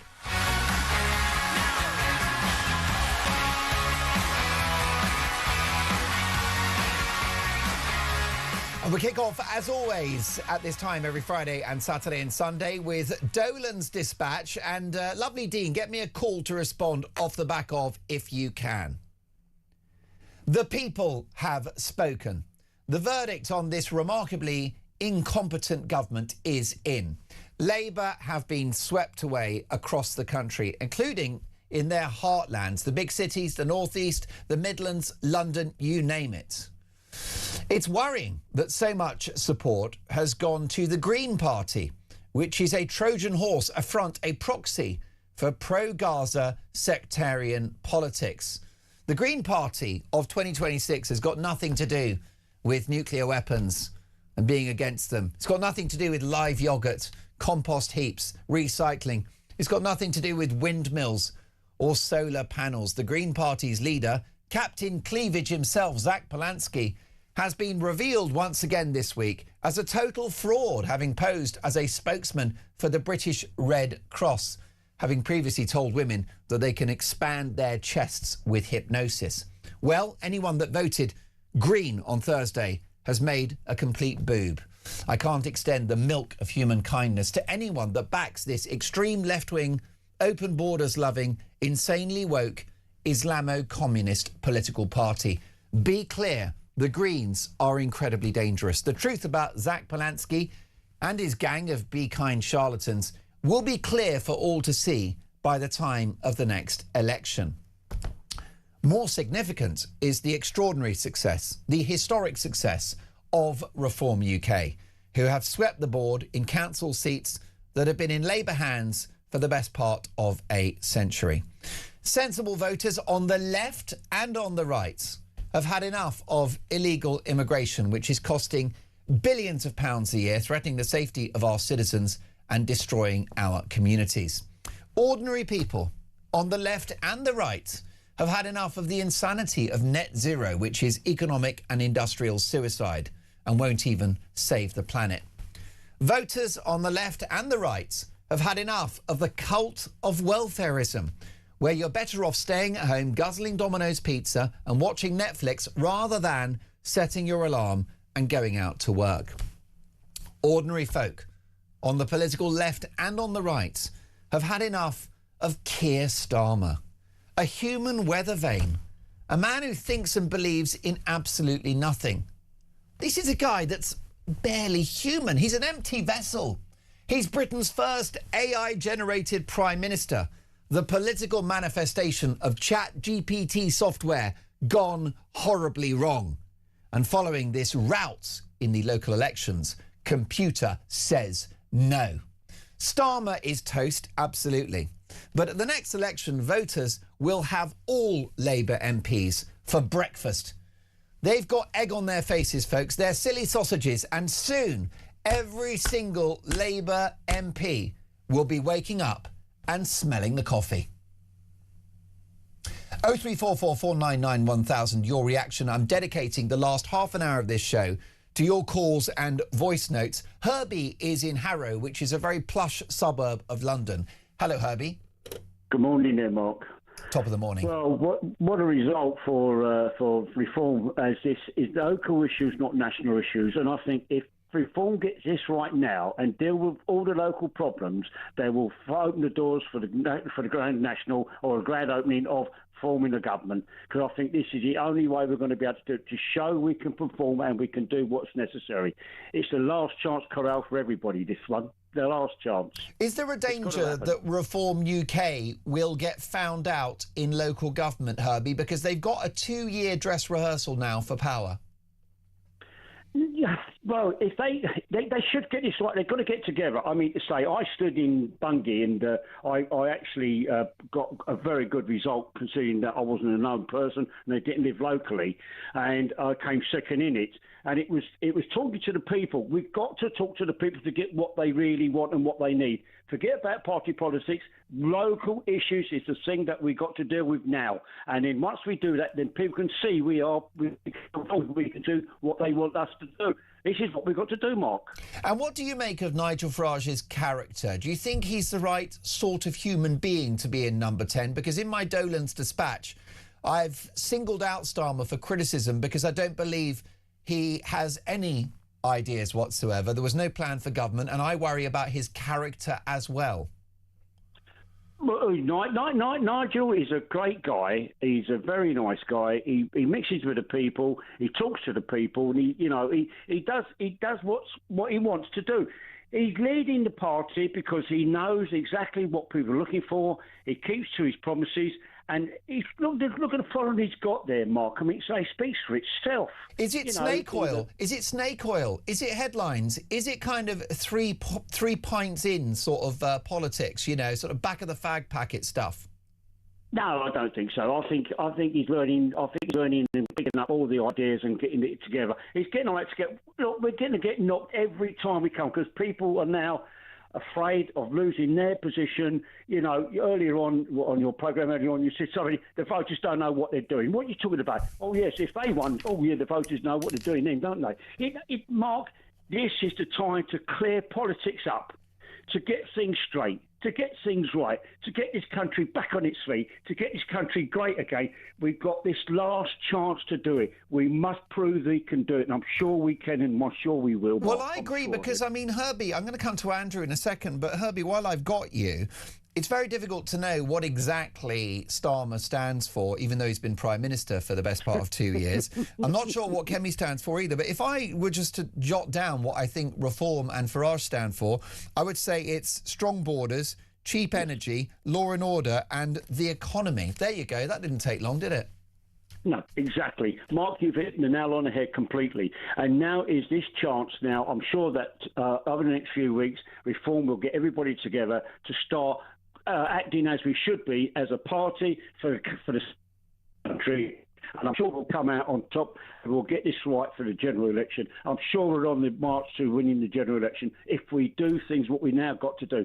Local issues now, not national. Get things right. Get the country back on its feet. Let's start the repair job now. The repair shop is here, Mark. Oh, I'm glad to hear it. Herbie, before I let you go, do you have a worry that keeps you awake at night, that if Reform were to win a general election, Farage becomes Prime Minister, that they could let people down? Because if they do, there will be hell to pay.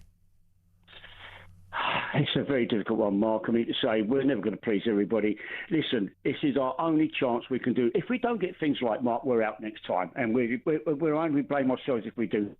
We've now got to do, as I said, the repair job's got to start now. Let's start doing this. And practice at local government, then do it nationally. Yep, exactly. Herbie, call me again soon and have an excellent Saturday. Thank you so much for your time. Congratulations on your success running there and coming second. I'd vote for you all day long. Another man that's got my vote is Andrew in Halifax. Morning, Andrew. Good morning, Mark. Thank you so much for calling. What do you think? Can Nigel Farage save Britain? Well, I hope so. I mean, I live in an area, Calderdale, that when overall control to reform, we picked up 34 seats in this borough. So, you know, fingers crossed, and as the previous gentleman said, our hopes are now resting on reform. But there is something which deeply troubles me, Mark, and it's something that the United Kingdom faces that no other country in the Western world faces.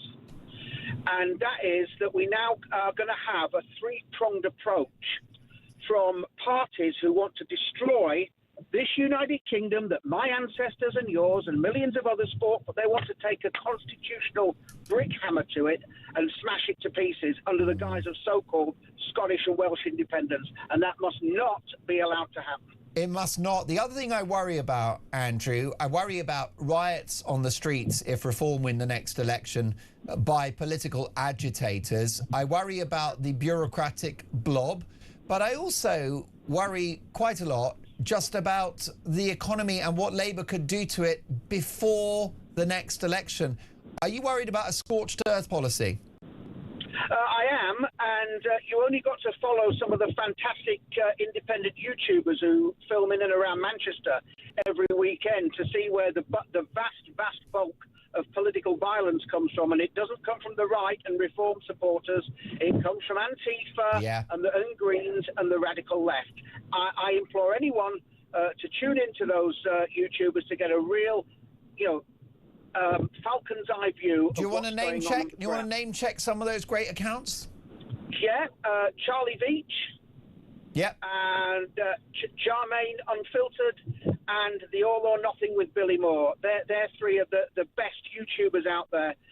And the stuff that they cover are things that the mainstream media cannot, because of the way that media is organised, cannot examine in the minutest detail. And if you really want a snapshot of the degradation that's happening on the streets of urban Britain, tune into them. Andrew, I'm also loving your comments as well. You should have your own channel. Call me again soon, will you, Andrew? And have an excellent weekend. Andrew in Halifax there, who hopes Nigel Farage can save Britain, but he'll have a lot to overcome. He's talking about Antifa agitators, which, of course, is the legacy of the mad BLM movement that we saw during the pandemic. Do you remember that during COVID?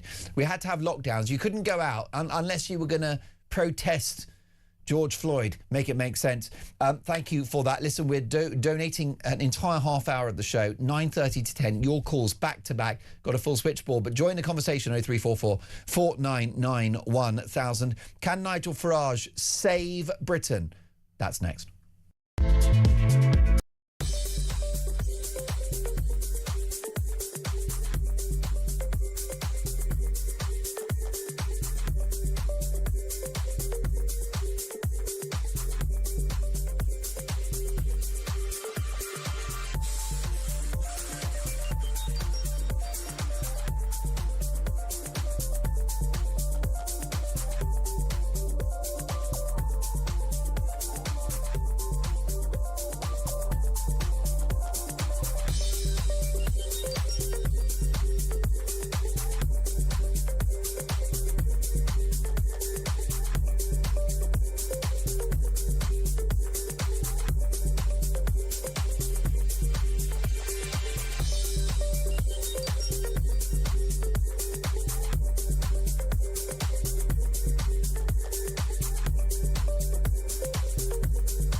across the UK.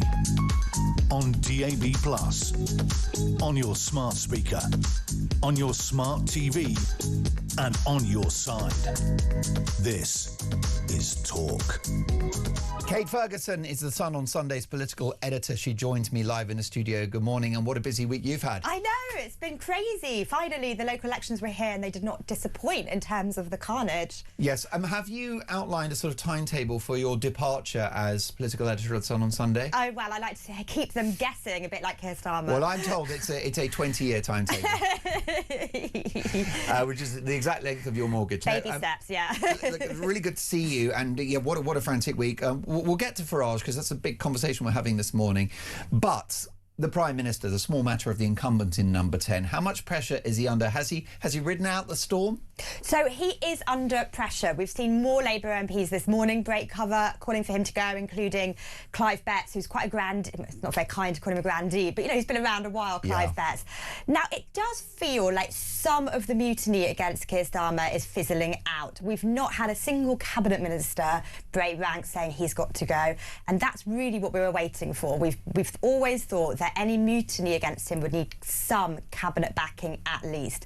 But the two big players lurking behind the scenes of all this, or just off stage, are Andy and Angie, and they have both not been heard or seen since this all happened. So we're waiting to see if they're going to make an intervention. Could they show their ankle, certainly for Angela, in terms of a leadership pitch, and that could change the game entirely. If Andy Burnham were in the House of Commons, he'd be a shoo-in for a bid and probably victory, but of course he's not.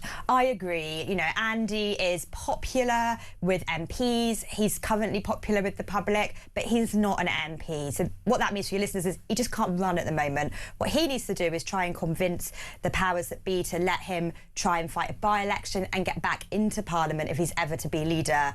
But Labour just took an absolute pasting in the North West, which is where he was looking for a seat.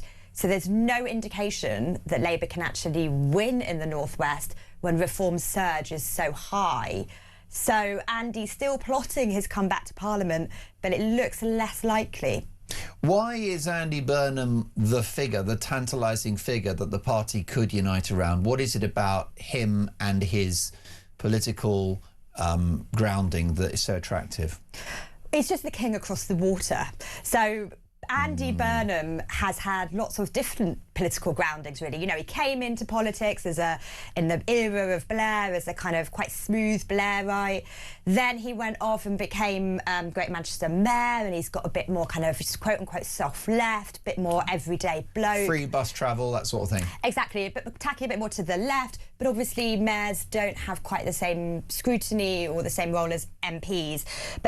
But the reason Labour MPs like him so much is two things. Number one, he polls well, and they're just desperate for some popularity. You know, their ratings have totally sunk. They're losing seats left, right and centre. If it carries on like this, they're all going to be out in their ear at election time. So they're desperate for someone to come in, renew the brand and save their seats, as they always are in politics. But also, his brand of politics has been a bit different to Keir Starmer, a bit more leftist, a bit more statist. They talk about this thing called Manchesterism. I don't really think it is an ism, but it's this idea that the state can have a bigger involvement and that can renew the economy in your local area. And I think some on the soft left quite like that. Would he be the unofficial spiritual leader of the soft left of the Labour Party? Well, he is now. I mean, he's literally, I think, is the leader of this thing called Mainstream, which is this kind of new group, which is really to just galvanise support for Andy Burnham. Look, in the great history of the Labour Party, it's not really a grouping that has kind of a long tradition, but there is a groundswell of support around Andy Burnham. It's a bit northern often. It's a bit, maybe, a bit more leftist than Keir, and that's where he finds his support base. Would you say that the two front runners would be Angela Rayner and Burnham then? I mean, it's so difficult with Burnham not there. It's very academic, isn't it? I mean, that's the point. No one really knows. I feel like the party is in stasis over this. This is why the revolt is sort of collapsing before our eyes, because there's no heir apparent. Too many ifs and buts. Yeah, the bloke they want in really can't get in now. Angela Rayner's still got the tax probe. Wes Streeting last night came out backing you know, we're saying we need change, but not calling for PM to go. So it just looks like it's all staggering forwards. The problem here is that Labour MPs have set themselves lots of timelines. You know, PM must change now by this time or else. And the big crossroads was this local election results, and they've not acted really. It's more sort of, you know, a splutter. It's not a big over-the-top mutiny. What did you make of the Prime Minister's post on X when he said this was a really tough day for Labour? The post went viral, 3 million impressions, only a handful of likes. They call that death by ratio, don't they? I think I've been death by ratio before. We all have. But what's your appraisal of the Prime Minister's reaction to Thursday? So he's also written this morning for The Guardian, which is his first op-ed since these catastrophic results. And in it, he talks about how they need to do more, but they must not tack to the left or the right. And PM also has big speech on Monday, which could not be bigger for his fate, really, because everyone's looking at that speech and wondering if he has got any ideas up his sleeve to use that dreaded word, reset, and relaunch. The problem for Keir Starmer remains the same. He's seen as two mealy mouths. On the one hand this, on the other hand that. Come on, Prime Minister, what do you really want to do? What do you really think? Mick Lynch actually said this quite eloquently on Newsnight earlier in the week. He said, you know, Thatcher, love her or hate her, you knew what she stood for. Blair, again, you would know what he stood for. People want to know what Keir Starmer thinks. What are his priorities? What does he actually want to do with power? I think he's got to spell that out next week in the speech on Monday, in the King's Speech legislative agenda on Wednesday. If not, we're just going to see this. When's Andy going to get a seat? Could he come back? It's just going to be snipping at his heels again and again and again. What did you make of Reform UK's performance? Well, I was at Reform UK's party on Thursday night. I left about 1:30 in the morning, I think, and they were cock-a-hoop. Look, they've done really well. Lots of people are a bit snotty about Reform out there. Oh, Nigel Farage, has he peaked? Have Reform peaked? Are they able to deliver, to capitalise on their popularity and turn that into council seats? I think this morning there are over 1,400 council seats won. Look, that's just a huge number. Yeah, 1,422. Can't argue with the numbers. As Nigel Farage has been predicting and now boasting about, they've made big inroads into Labour's red wall. Look at Yorkshire, look at the North East, look at the North West. So they are cock-a-hoop. At the moment, well, Lucy Powell's on the radio this morning saying, at the moment, it's Nigel Farage is almost the Prime Minister in waiting. You know, she says if Labour don't get better, Nigel Farage will be walking into number 10. That'll be music to Nigel Farage's ears, I think. I've been quoting Dan Carden all day, Labour MP for, let's have a look, Liverpool Walton. And two really interesting posts. I'd love your reaction. He first of all said, Britain's working and lower middle class communities are not just voting Reform, they are rejecting politics as usual. They're rejecting the lanyard class. The Labour Party they see as run by and for progressive elites, not working men and women. He goes on to add, Labour is losing because we're a party that won't say Britain's broken when it is, won't challenge the rules of globalisation. We're now a party defined only through tax, spend and welfare with no answers for working Brits. I think he's put that quite well. Yes, Dan Carden is one of the leading lights of Blue Labour. So just to put him in the political spectrum, alongside this man called Maurice Glassman, a kind of... But Dan's a really interesting thinker in Labour. Look, what he's saying, a lot of people in the Labour Party... He sounds like Tony Blair. I know. Well, oh, do you think? Well, he's talking there about getting back into your heartlands, renewing those communities, getting back in touch with the kind of industrial roots of the Labour Party. The problem is that Labour has become a kind of... What is to them, apart from we'll raise taxes a bit here and we'll spend a little bit more there? What's their big idea to change how Britain functions? There isn't one currently. And that is why they've got this absolute pasting in the elections. I think it's a perceived disconnection from the people. And it's interesting, isn't it? Because Tony Blair, this is a guy that's net worth is probably £60 million, privately educated. He's not exactly man of the people. But if you look at his mood music recently, he was told Starmer before the election, ditch the woke stuff, the public hate it. Scrap net zero, because it's bad for working class communities. And he also said that we need to get on top of benefits culture. And this is a former Labour Prime Minister. That's a politician that has demonstrated in the past a connection with voters that this incarnation of Labour MPs and Prime Minister just don't have. Yeah, and you know, there's a danger here for PM because in recent weeks he's talked about doubling down on net zero and things, and even in today's op-ed he's still trying to look both ways. Look, and the other thing I would really say to Labour, you know, they've got there's 1 million or so young people out of work, needs, which is a catastrophe for the country and a catastrophe really for those young people. It's not always, you know, so often in Labour it's seen as lazily, oh, it's a good progressive thing to do to just increase benefits, that the state should always be increased, be extended. But your problem is you've got a sort of crisis at the moment in confidence in the market and the state. And you do need to reassess what you're doing, do what you're doing better, and probably cut some of what you are doing in order to respond to those communities. Kate, I know you need to run. Kate Ferguson is the brilliant Sun on Sunday's political editor. Cannot wait to read your coverage tomorrow. Always unmissable, #1 for political scoops. My thanks to Kate Ferguson. Your calls next. Can Nigel Farage save Britain? This is Talk Breakfast.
Across the UK, on DAB+, on your smart speaker, on your smart TV, and on your side.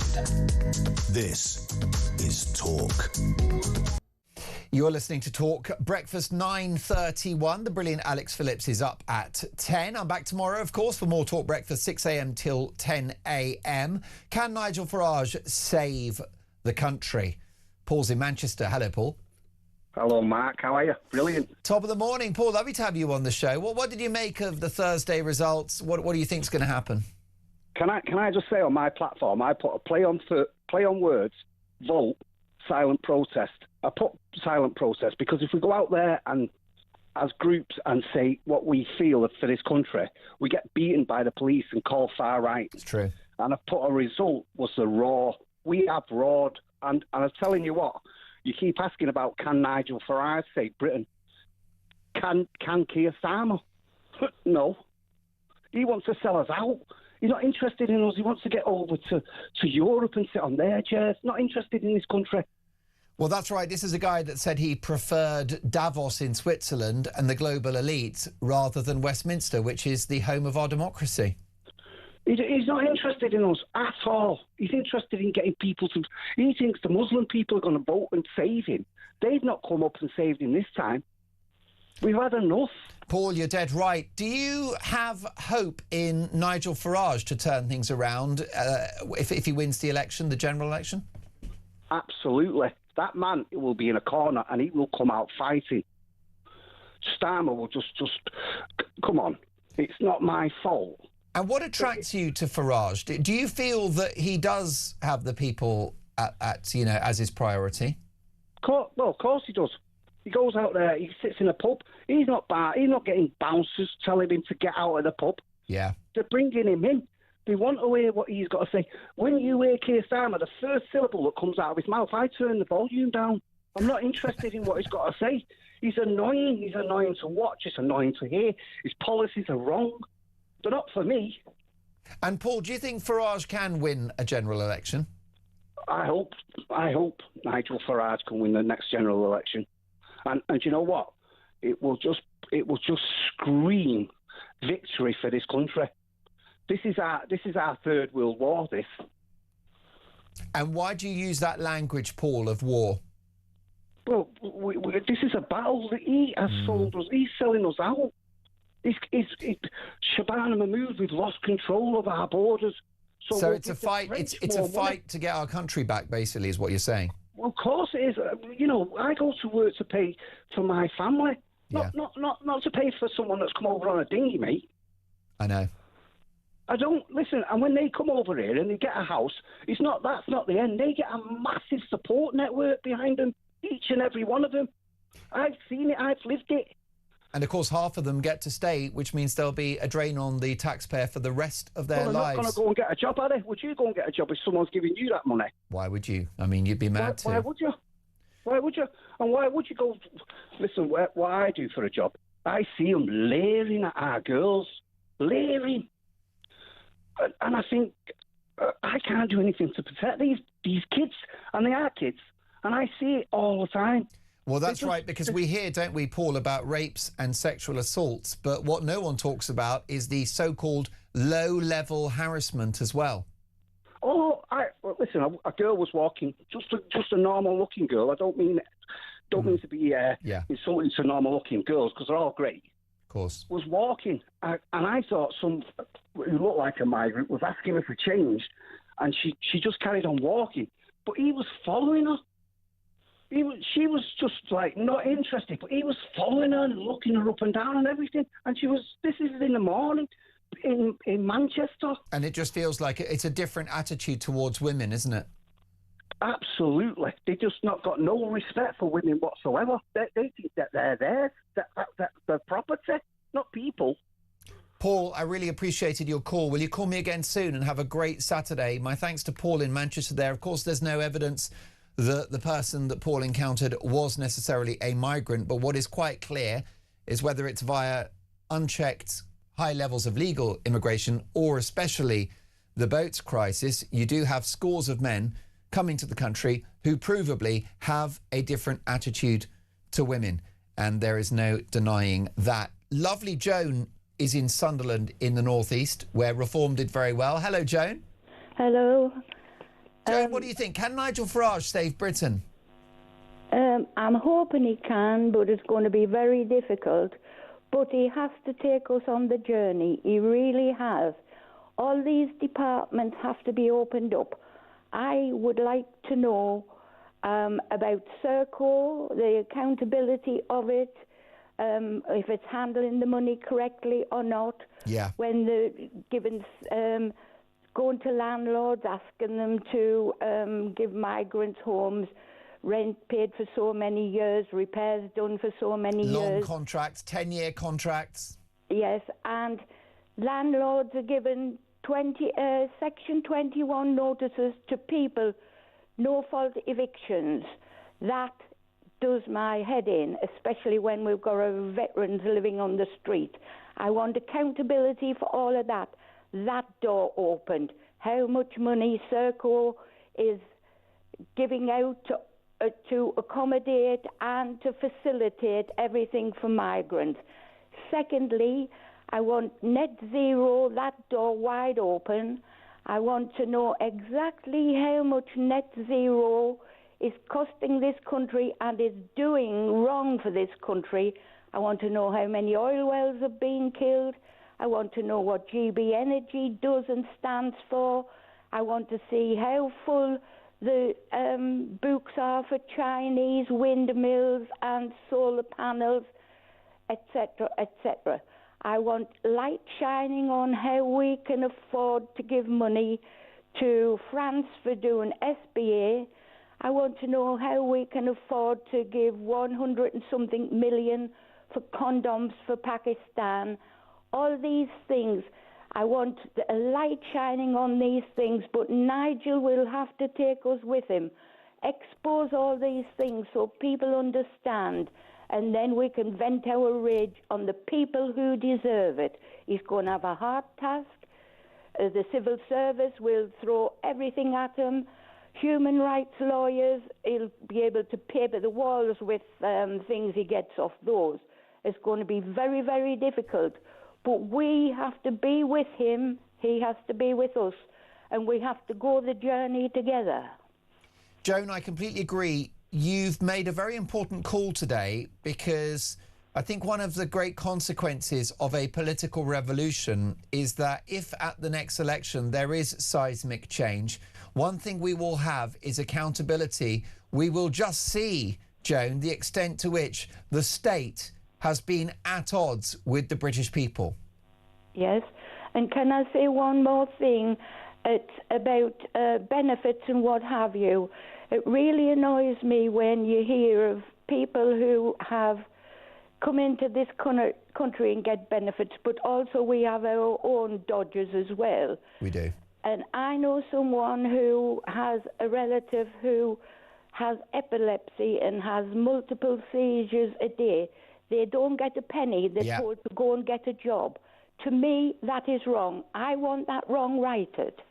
Joan, I'm so glad you said that. That neighbour who has epilepsy is so deserving of support from the state, and it's why we pay our taxes. I've said it a million times. I don't know anyone that watches or listens to this show that has a problem paying their taxes for someone that's registered blind, that's in a wheelchair, that has fits, that has MS or some other serious condition. That's what the welfare state is for. It's gone way beyond that. Joan, you're a very clever lady, and you made a lot of good points. I think that's the big thing at the next election, is that if, for example, Reform get in, I think the full scale of the state's betrayal of the people will become apparent. Matthew's in Warrington. Morning, Matthew. Morning, Mark. Good to speak to you again, mate. You too. What's on your mind this morning, sir?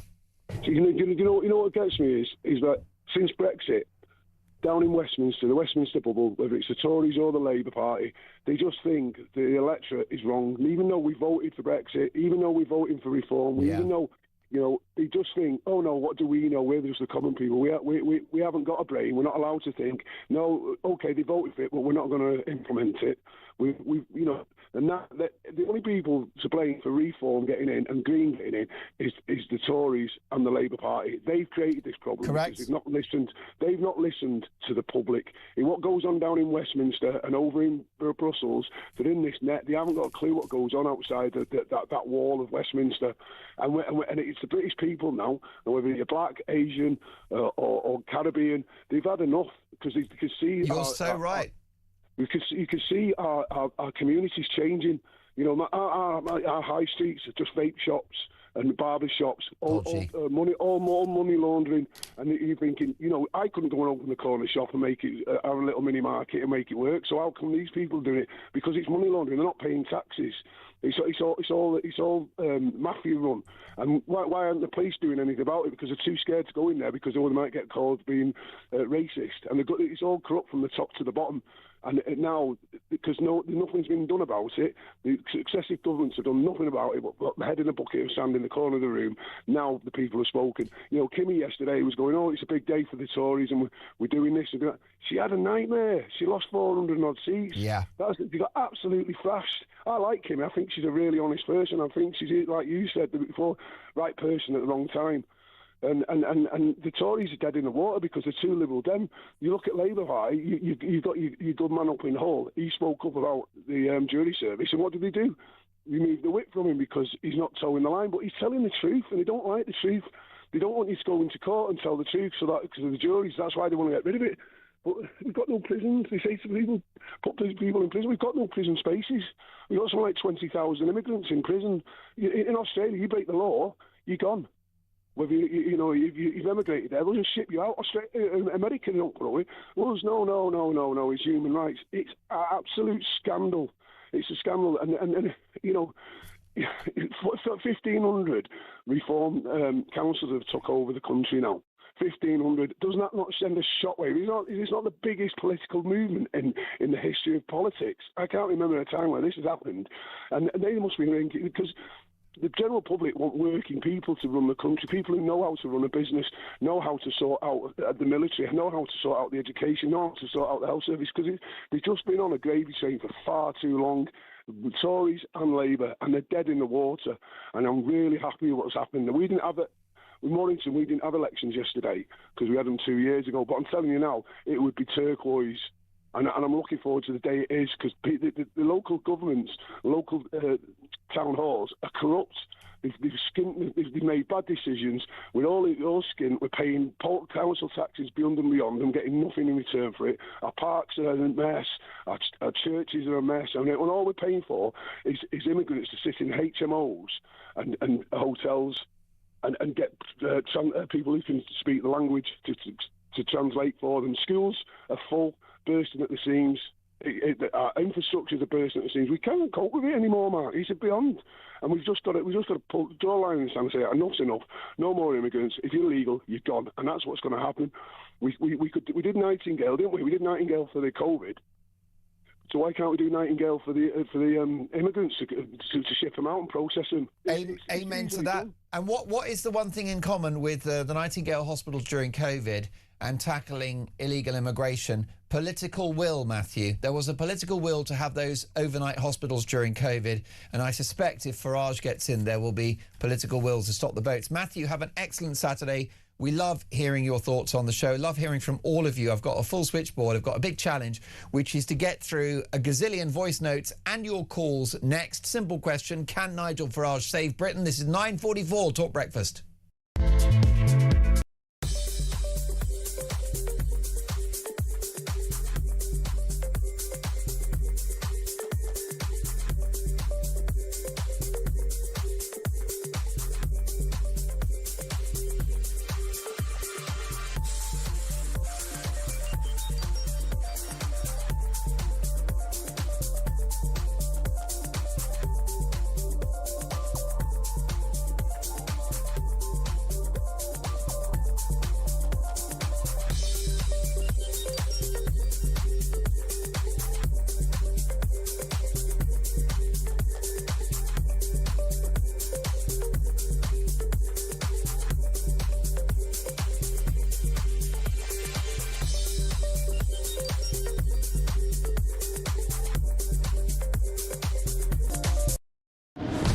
I was sat in the tent and he was showing me through photos of his phone, scrolling through.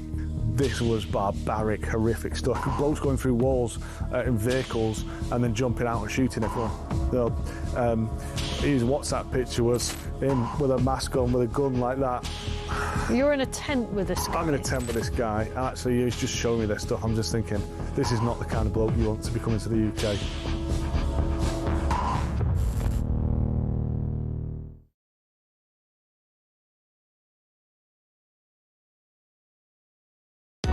Across the UK, on DAB+, on your smart speaker, on your smart TV, and on your side. This is Talk. Can Nigel Farage save Britain? This is a voice note from Dan. Morning, Mark. Dan from Bedfordshire here. Yes, Reform. Great result. Nigel Farage could be our next PM. Hopefully just keep that seat nice and warm for where Rupert Lowe and restore Britain, come in and take over and then get us back to where we should be. Have a great day, mate. Thank you for that, Dan. Here's Michael. Good morning. Mike in Cheshire. The only way Labour will have a renaissance is if they cut tax, stop net zero, cut public spending, in particular the welfare bill, and stop illegal immigration and send the illegal immigrants home. It's so simple, even an idiot could understand that.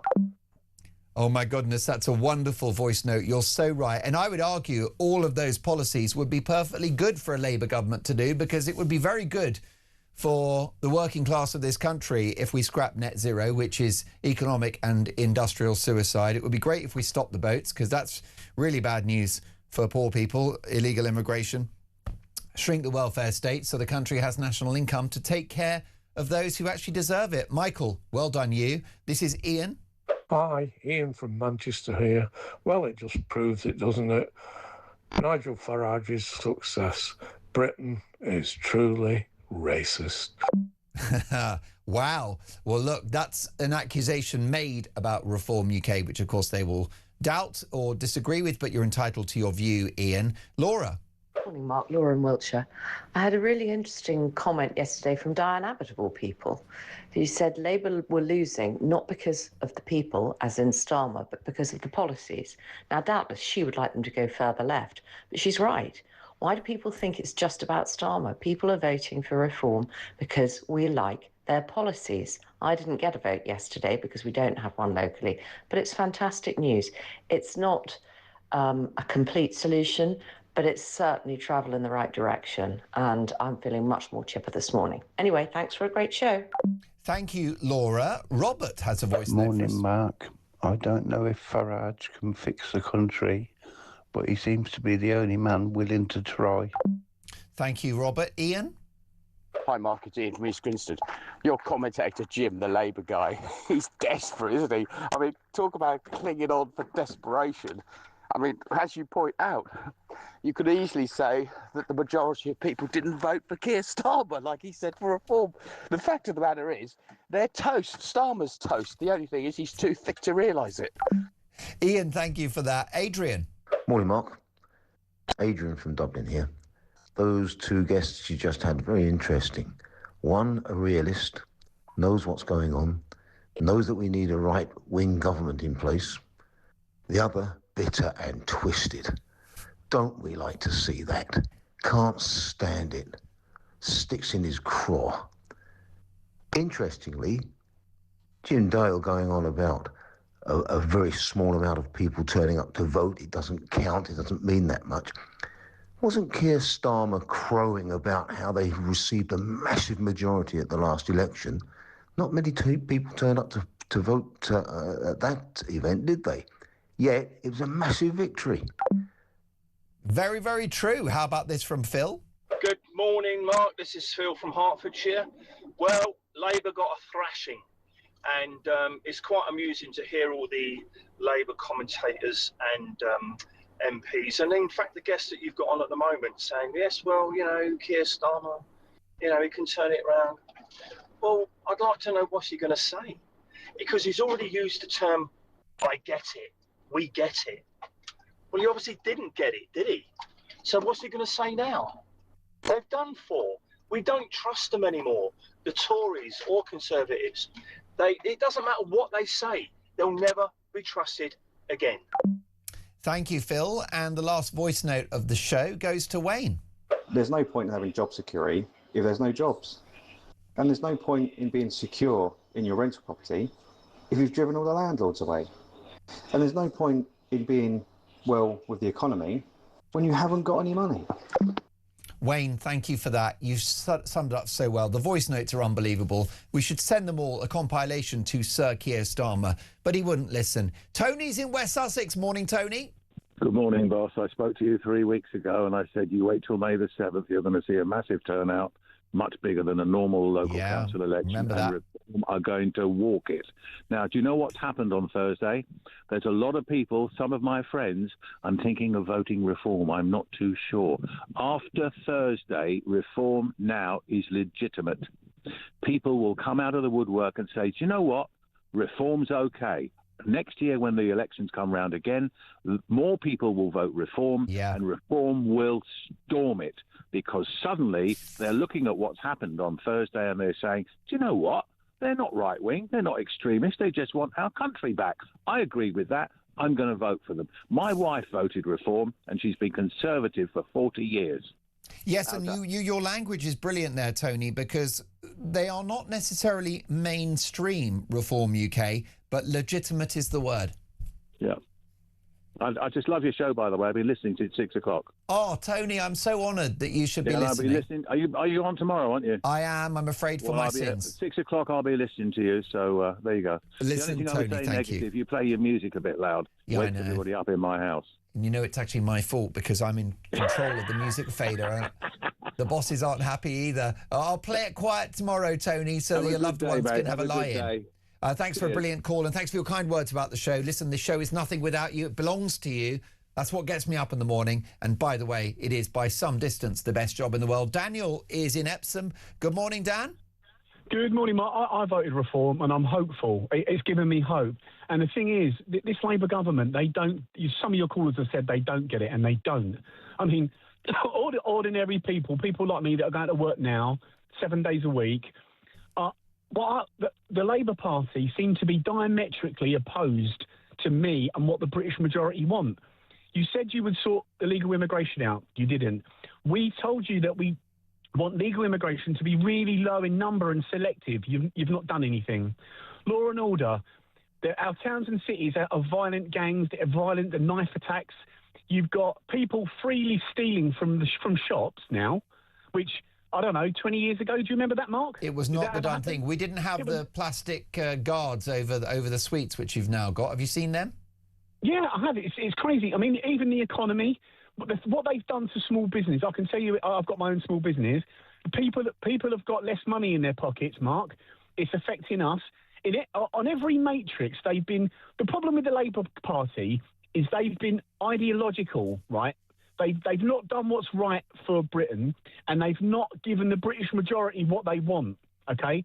And because they've not given... We made demands to the government. They work for us. If you don't do what we ask you to do, you'll be removed.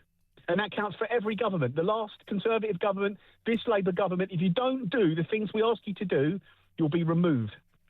Because no one voted for illegal immigration, no one voted for net zero, no one voted for a country that lives beyond its means, Daniel.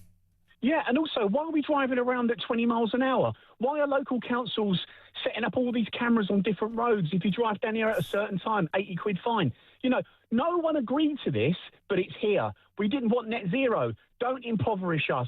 Don't make it difficult for business to thrive and prosper. Why should we have the most expensive gas and electric bills in the world? Why are young women in our country now being sexually harassed and raped, and people are being attacked by illegal migrants that should not be here? Why do we have to pay for their hotels and their food? Why would I do that when I don't want them here? If you ignore the will and wishes of the British majority, you're going to get kicked out, and we're going to despise you, and we are going to vote reform.